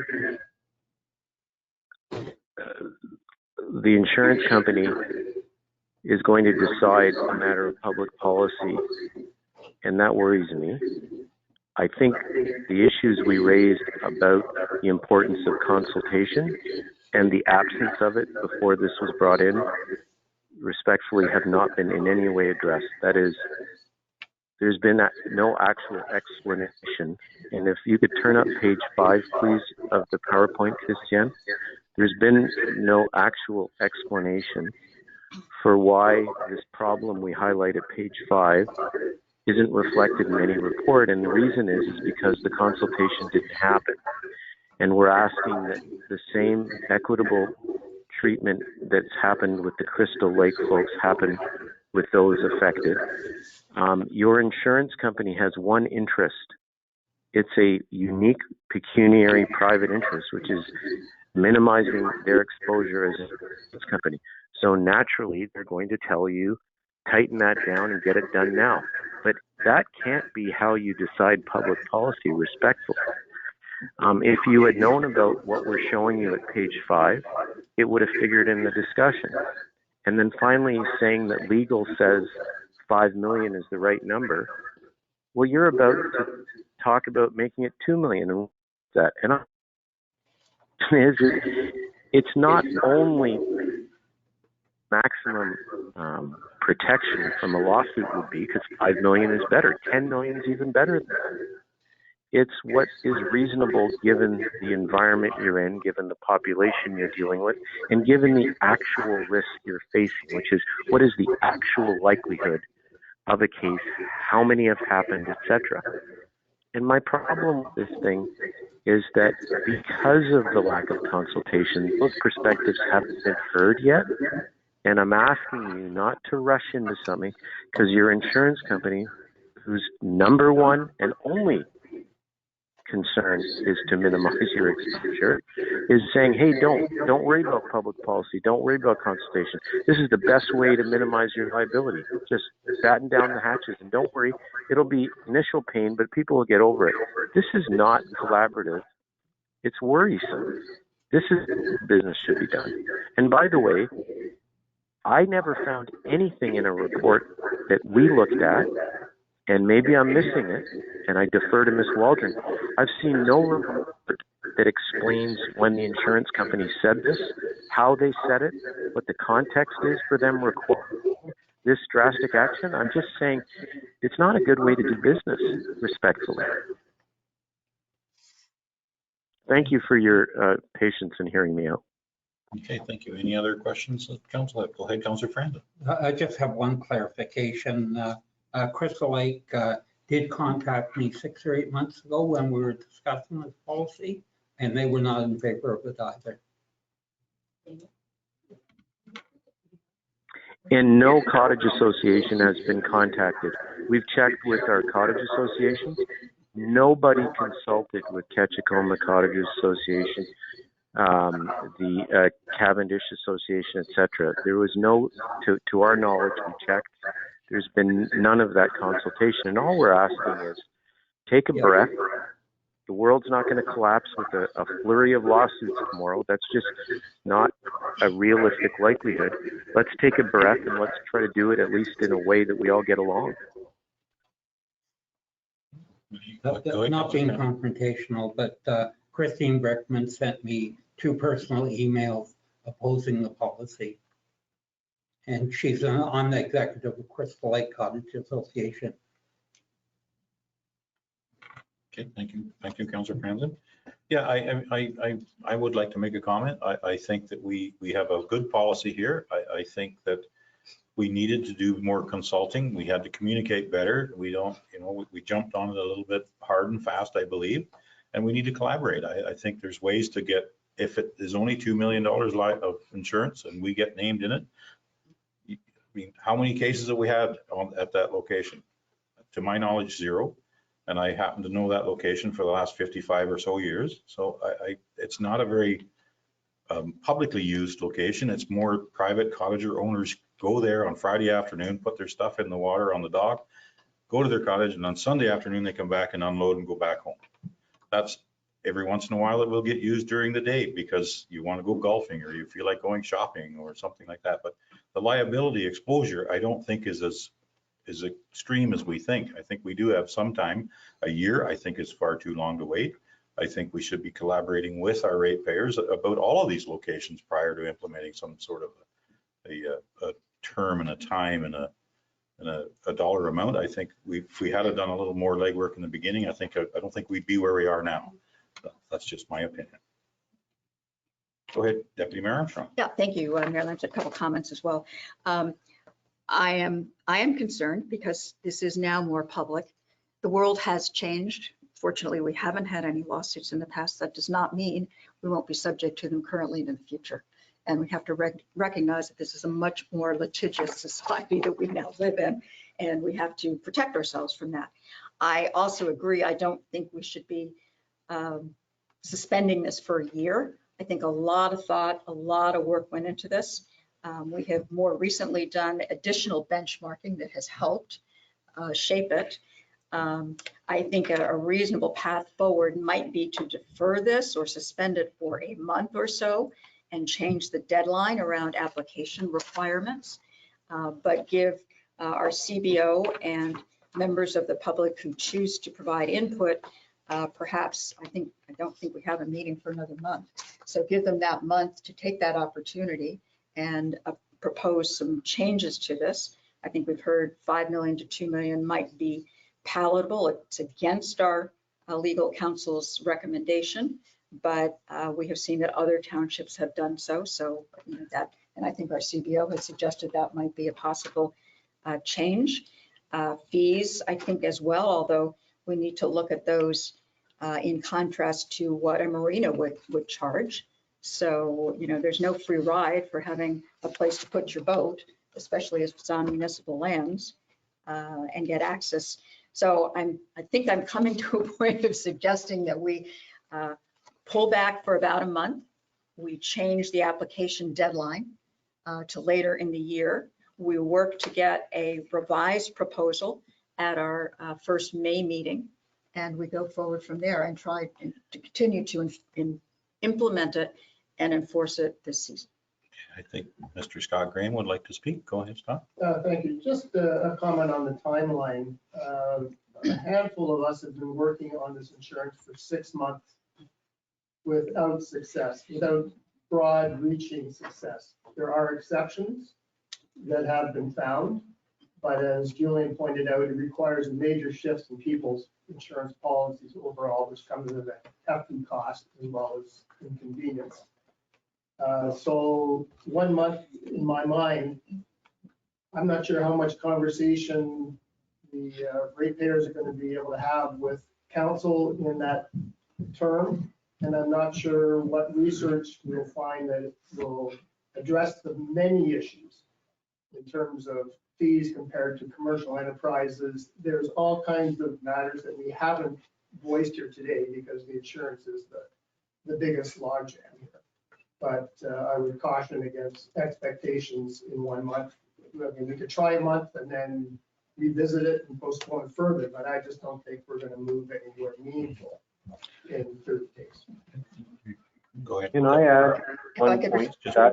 Just 1 second, Julian. I think Deputy Mayor Armstrong has a question. I just wanted to respond to that. Understand, you make a good point. I come from a corporate background. I want to get things done quickly. And if we don't set deadlines, we won't get them done. Totally open to the fact that if we come back in a month and there are some outstanding issues and we can't reach, a final proposed policy, fine, we defer it. But I think unless we set that kind of a target and aggressively go after trying to achieve a policy that works, it's not going to happen. So I'd like to keep to the 1 month and, then leave it open. Obviously, if we're not there, then we all say, okay, there's more work to be done. Let's extend it for however much additional time we need. Well, I think that should work if we can get the bandwidth with the appropriate council members to initiate and have a fulsome discussion in that time frame. I think it's probably more of a discussion with our CBO than with council. Council's kind of approved that policy. And I think we can, with communicating back and forth with, you're the first group to face this, really. And I think we've obviously found that we may not have the perfect mix on our policy, but maybe between one member of your group and our CBO, we can come up with a little refinement of the policy and refinement of the numbers and the timeline and everything. I mean, I don't think this is a jump you have to go tomorrow, but I think it's important to get it done. And I just before you speak, I will let our CBO, Barbara Waldron, speak. Go ahead. Through you, Mayor Lamson, I was just going to say the first meeting in May won't actually work for me because I'm going to be away on a course and I absolutely want to be here. So I would aim for the second meeting of May. Okay, so I think that's a reasonable. Go ahead, Julian. You're up. Thank you. I just think it's important. I think it's been recognized as a premise to this discussion about the importance of flexibility, and thank you for that. What I would add, though, is that it only becomes useful, it's only as good as the information that flows out of the effort to take a step back and give it a month. So I accept that staying efficient and on track. But I guess what I would ask is of utmost importance that we aren't faced with new, like we just heard that the insurance company is taking a position that you must do X or Y, or that we've heard now from impact on A, B, or C. I think it's of fundamental importance that whatever information that Ms. Waldron gathers or others, that it be in a report form and that it be distributed to the affected folks so that when you do consult with us or we respond, we're not left having to respond on the fly in a month from now. Does that make sense? So I'm good with, you feel you have to go faster. But I think a hallmark of fairness is that whatever new information you're gathering should be formalized in a report, and we should get that before you hear from us. Because otherwise, we're going to be back chasing our tail again. Does that make sense? Yeah, absolutely. That makes sense to me. I think that's what we're talking about here, is try to gather as much information as we can collaboratively, which is a word we've used many times here, and consult with each other and come up with a little bit better idea. So I think that our CBO is quite willing to do that. And I think your group needs some help and input, and I think we should be able to work together and get something revised. Thank you. I'm due back in court. I'm going to hang up. I mean, no disrespect, but I apologize. But thank you for your patience. Okay, thank you very much, Julian, for attending. And go ahead. I see you've had your hand up a couple times and I haven't got to you. Thank you very much. I'm Lynn Ballard, and I've had the privilege, Mayor, of speaking with you and Joe and certainly the Deputy Mayor just around this particular issue. And I think we're certainly here to try and cooperate and to work with you. And I appreciate Barbara, she's given us a good amount of information. But just with respect to that insurance company you called, we had people call that particular insurance company and they said no. So maybe they've had a change of heart. But the issue for us has always been certainly 5 million, but also the naming of the township on the insurance was a critical issue that they said they weren't interested. And this was one of the reasons, the main reason that we were being denied in all of the other companies. So just to be aware that maybe Barbara's through a position, maybe they're taking a different approach, but certainly when the average person was calling and I happened to call that company, they denied me. Okay. So with the same information, I was at 5 million, not at 2, Barbara, so maybe that does make a difference. But they said the principal reason they were denying is because the township wanted to be named on the insurance. And I said, oh, well, I thought that was allowed, so just so you understand, it's a little more complicated when you get into the weeds, when you're trying to sort this out. So I'm compelled, because I'm also from a corporate background, and I do understand the need for action, but I also understand the need for consultation to ensure you develop a policy that's implementable, respectful, and doable, so that you have compliance. And right now, we have a bit of a mess. Yeah, I thank you for your comment. I think we're close. I think we just need to refine some things, and if we work together, like if you find an insurance company or 2 or 3 that are willing to do that, we should, if we all know about it, it's going to go a lot smoother. Absolutely. And when I did find an insurance company, and they've just withdrawn now, we did have a company that said they would do it, Desjardins. I don't know if I was aware, but they just contacted, they accepted me, and I said, great. And I'll put it forth to everyone so you can know. But they did say, here's a cautionary note. We can't accept everybody, because then our liability goes. So it's not just one insurance company. It's a collaboration of a number of insurance companies coming together. And now they have withdrawn their approval because they said, principally, we didn't know that you wanted the municipality or the township to be included on the policy. The 5 million was an issue. And the other issue is the possibility of public use. So just to let you know that that's sort of the lay of the land. And in terms of the month, I can well appreciate the Deputy Mayor's position, but I also support the fact that when you're dealing with policy, you need to look at the fulsome impact of the policy, bring together and implement policy to council so that you can get the desired results. Thank you so much. And I think that's exactly what we're trying to do here. I think that's going to go ahead. Barbara Waldron, our CBO. Through your Mayor Lamson. So I want to just make a couple comments just so everybody understands. So first of all, the requirement of naming the municipality on the policy is a very consistent item amongst all the municipalities that do this. And the reason for that is because, so our Barb, could you speak into the mic, because our virtual gal can't hear you. The agreement that you would enter into with the municipality, it's only dealing with the portion of the dock that's on our land.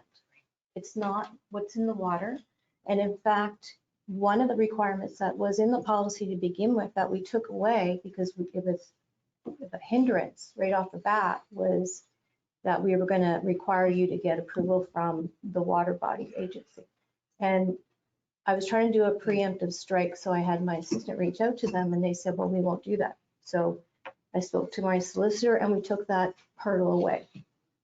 The requirement for the municipality to be named is so that if something happens on that portion of a dock, say somebody's foot goes through somebody's dock that's on the shore line, and they sue, if we're not named as an additional party, then they will come after us for the full amount. So we are just trying to protect ourselves. Let's just make sure that all our comments and questions go through the chair, just so we don't get an interaction back and forth, because that can sometimes stem into some animosities, and we don't want to do that. So if you please make your comments through the chair and your answers through the chair, that would be wonderful. Thank you. Go ahead, Scott Graham. I think that we're all thinking the same way here now. There's, as I said earlier, there's many issues and details that we can discuss, but I don't think we're going to resolve them here today, but we would appreciate more time. Yeah, and I think with our idea here, you're almost talking 2 months now. You're talking the end of May. You're near the end of May, not the beginning of May. So, and we're in the beginning of April. So there's some time, and go ahead. Yeah, I would just like to express my appreciation as well, because I do realize public policy is always an impossible feat. And I can assure you that you have people who are willing to work with you and to try and come to a reasonable compromise. And I hope, Arthur, you're trying really hard.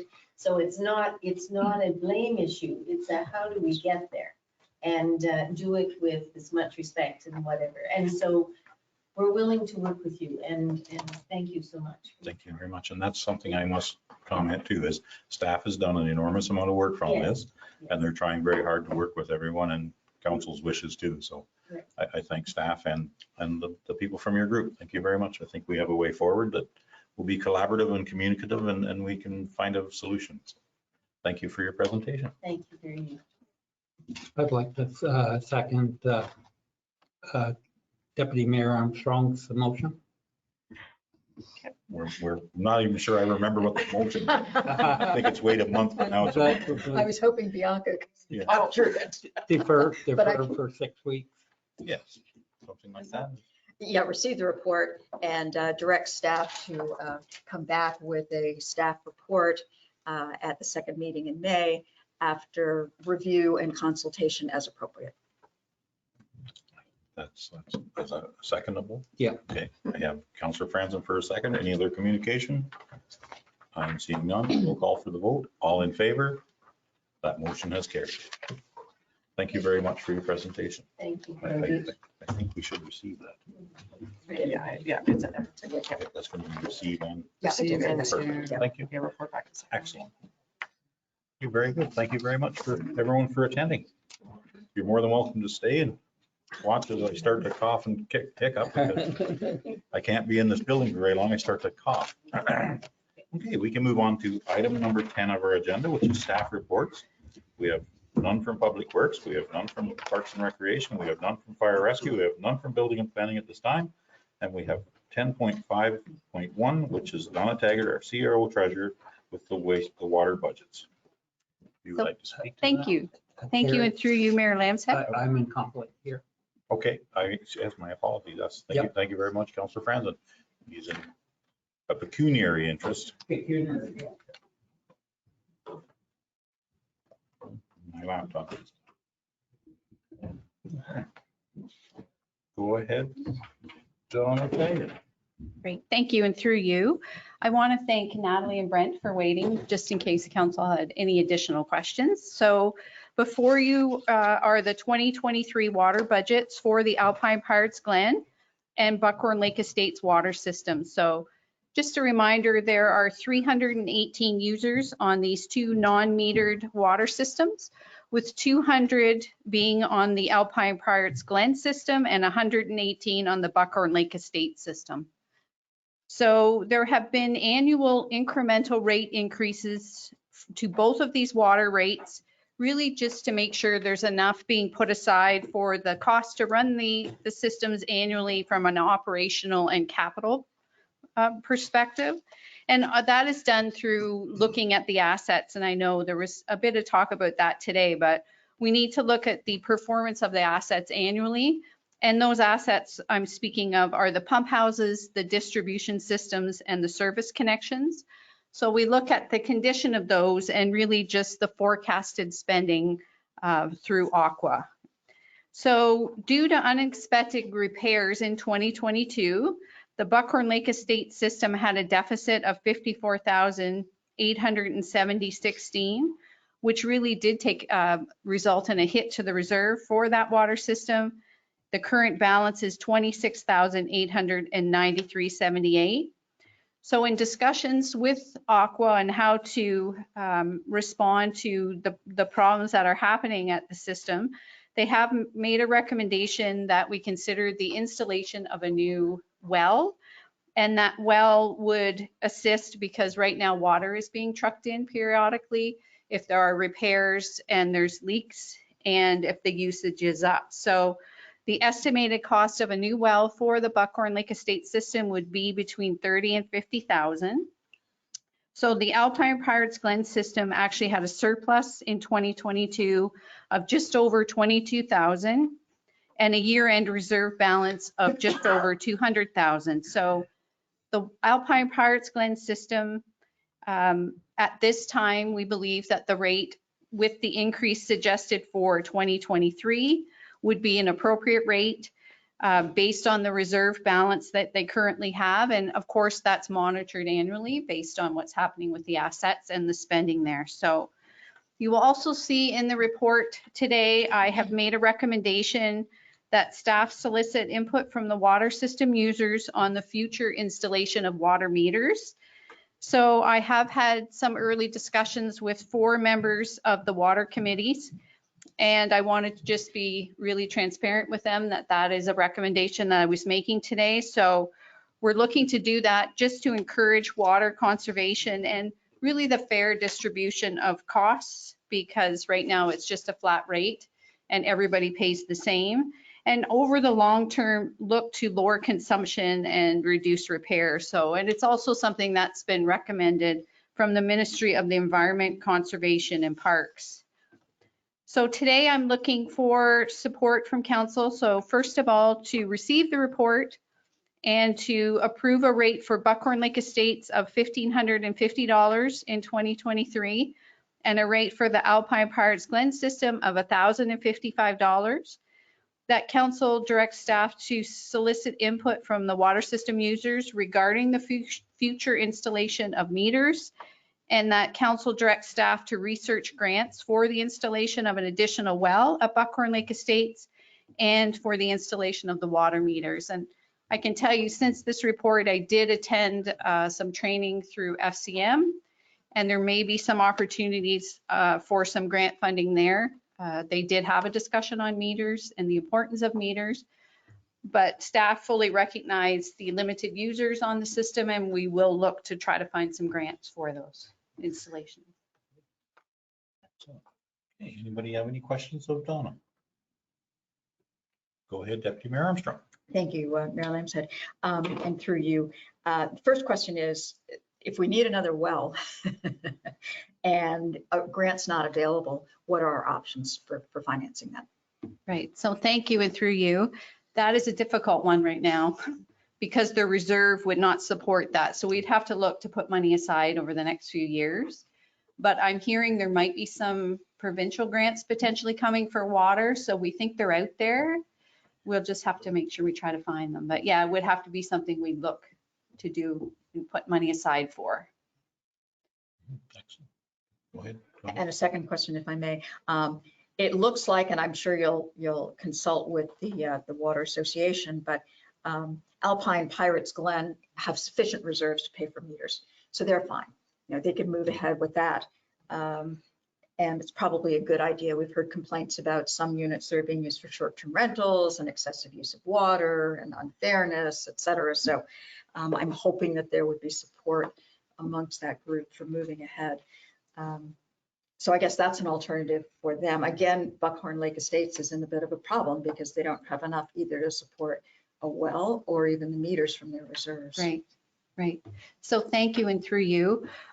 Just in relation to that, yes, there is a reserve for that, but we would look to get grants because that reserve is there to help with repairs if they're required or unexpected items. So we would look to try to get to grants for both systems, but you are correct that the funds are there. Great, thank you. Thank you very much. Any other questions? I see none. Anyone prepared to make a motion? Deputy Mayor Armstrong, go ahead. Yeah, I will make the motion as stated that we receive the report. We approve the proposed water rates for 2023, that we direct staff to solicit input from the users regarding the future installation of meters. And I would add that I think council would support that, if I may. And finally, that council direct staff to research grants for both the additional well as water meters. Okay, could I have a seconder for that motion? Councillor Cadigan for a seconder. Any other conversation? I just want to make a point of saying that I have discussed some of this idea of grants with our MPP, David Smith, and there seems to be some optimism as to grants being available for wastewater and water systems. So hopefully that's something that we can leverage. So, and any other comments? I will call for the vote. All in favor? That motion is carried. Thank you very much. We can get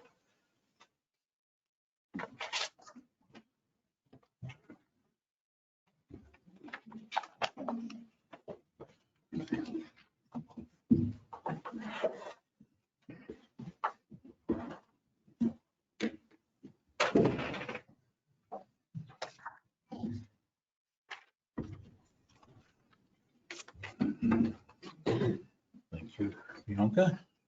Welcome back, Councillor Franzen. Okay, we can move on. Item 10.6 is administration, none, and 10.7 corporate services, none. We can move on to item 11 of our agenda, which is correspondence for information. We can take one or two out, or we can adopt them all at the same time. Go ahead, Deputy Mayor Armstrong. I would make a motion to receive all of the correspondence under item number 11. Do I have a seconder for that motion? I see Councillor Braybrook for a seconder. Any conversation? I want to make one comment. I am so enthusiastic about all the support we're getting for Trent Lake's motion. Yes. For our change in our oath to include some Indigenous aspects, and I think that's wonderful, but I will call for the vote. All in favor? That motion is carried. Okay, we can move on to item 12 of our agenda, which is correspondence for action. We have the Cavendish Culture and Recreation Committee, and they would like to have a significant event application looked at. I don't know if anyone wants to speak to that. Go ahead, Councillor Franzen. Just a motion of support. It's a great event, and I've attended on several occasions. Good for our community. Do I have a second for that motion?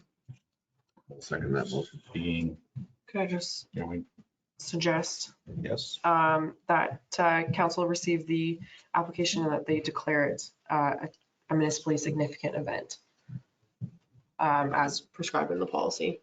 okay, is that your motion? Okay, and that Yep. is you're okay with that as a seconder, Yes. Councillor Cadigan? Okay, any conversation? I just have another little comment. This has been going on for decades, and this has been a significant event in that area for many, many years. So I will call for the vote. All in favor?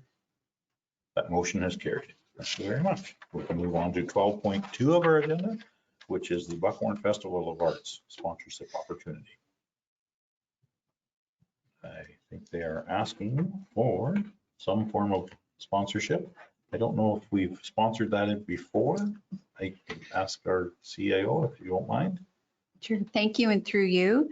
So we have sponsored before. The last time was in 2020. Council directed $250 go towards this initiative. So, and I can let you know that council currently has just $2,293 left in their advertising budget. Okay, awesome. Thank you very much. Go ahead, Councillor Franzen. I think it's a significant event, and it's very important to our community. I would support the $250. Okay, do I have a seconder for $250? Deputy Mayor Armstrong for a seconder. Any other conversation? Seeing none. All in favor? That motion has carried. Thank you very much for supporting that. Okay, we have the Township of Petrolia. Future accuracy of the permanent registration of electors. Okay, Deputy Mayor Armstrong. Motion to receive. Do I have a seconder for that motion? Councillor Cadigan, any conversation? Seeing none, I will call for the vote. All in favor? That motion has carried. Okay, we can go to the City of Cambridge now. Resolution regarding barriers for women in politics. Motion to receive. And do I have a seconder for that motion?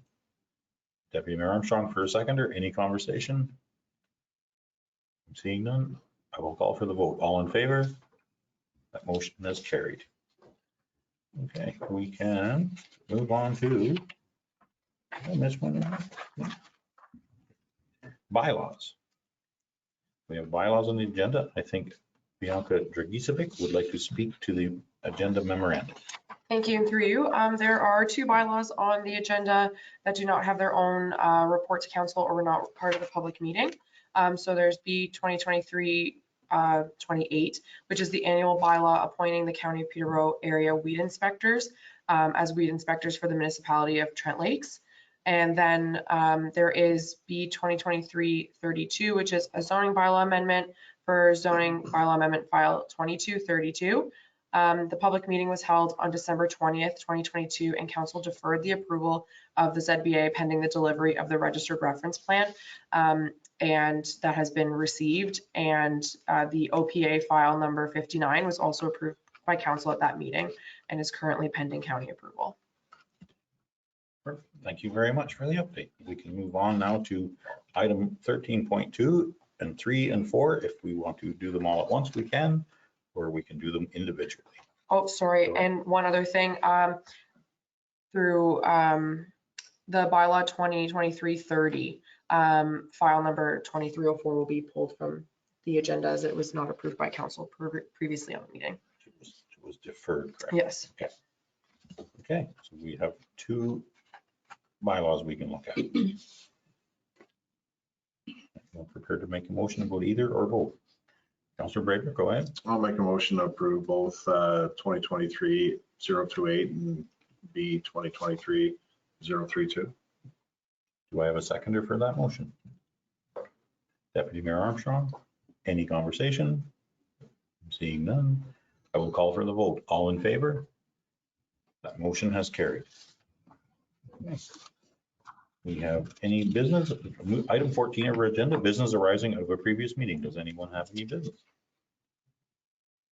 Seeing no hands, we have no notice of motion. Information items. Does anyone have any information items to share?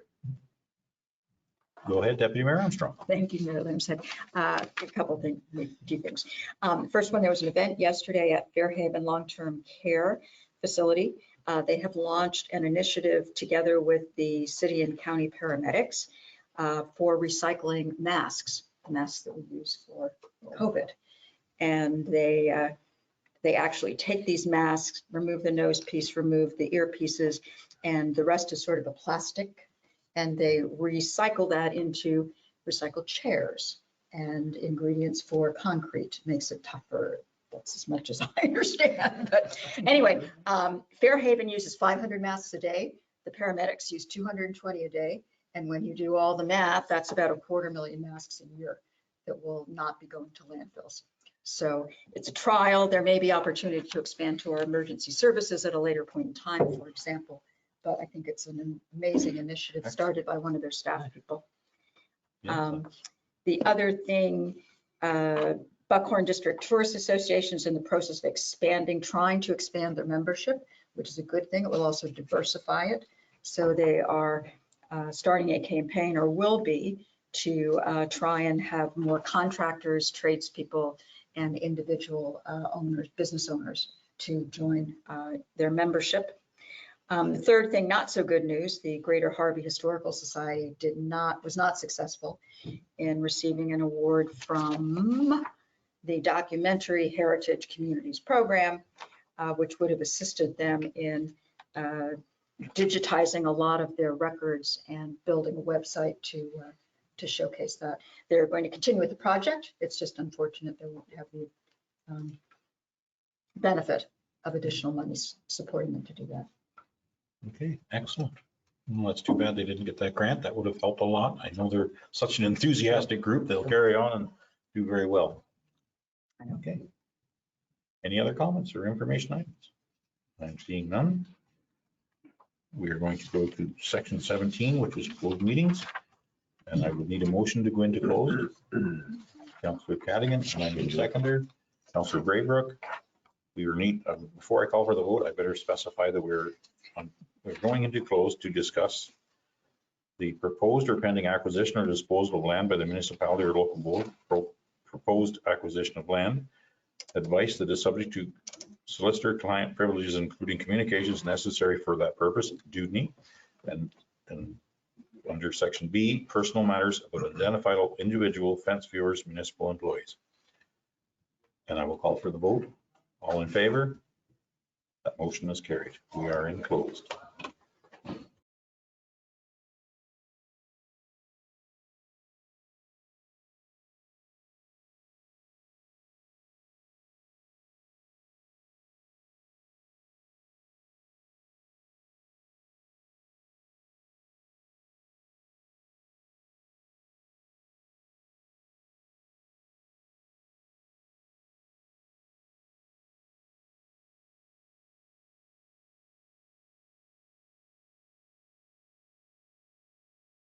Okay, we'll move on to 17.2 of our agenda.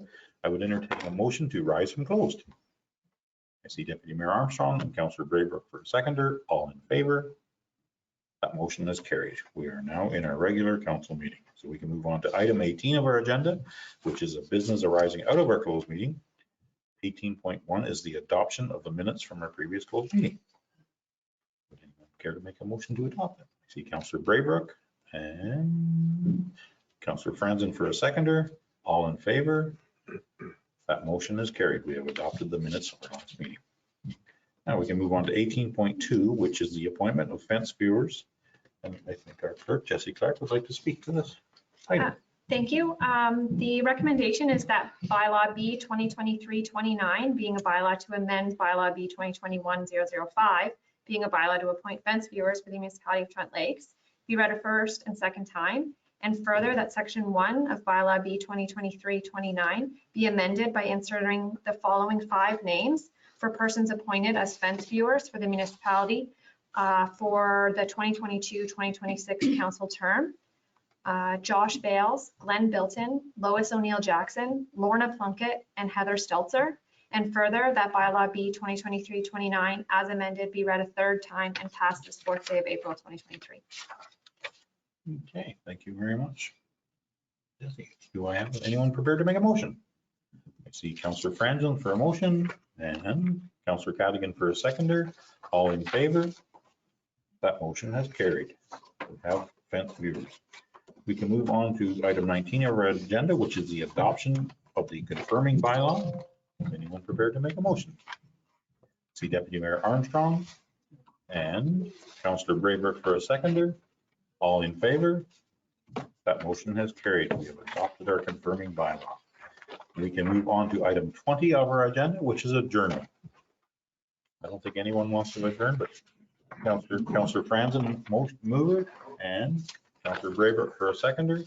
All in favor? That motion is carried. We are adjourned. Thank you, everyone. Thank you, staff.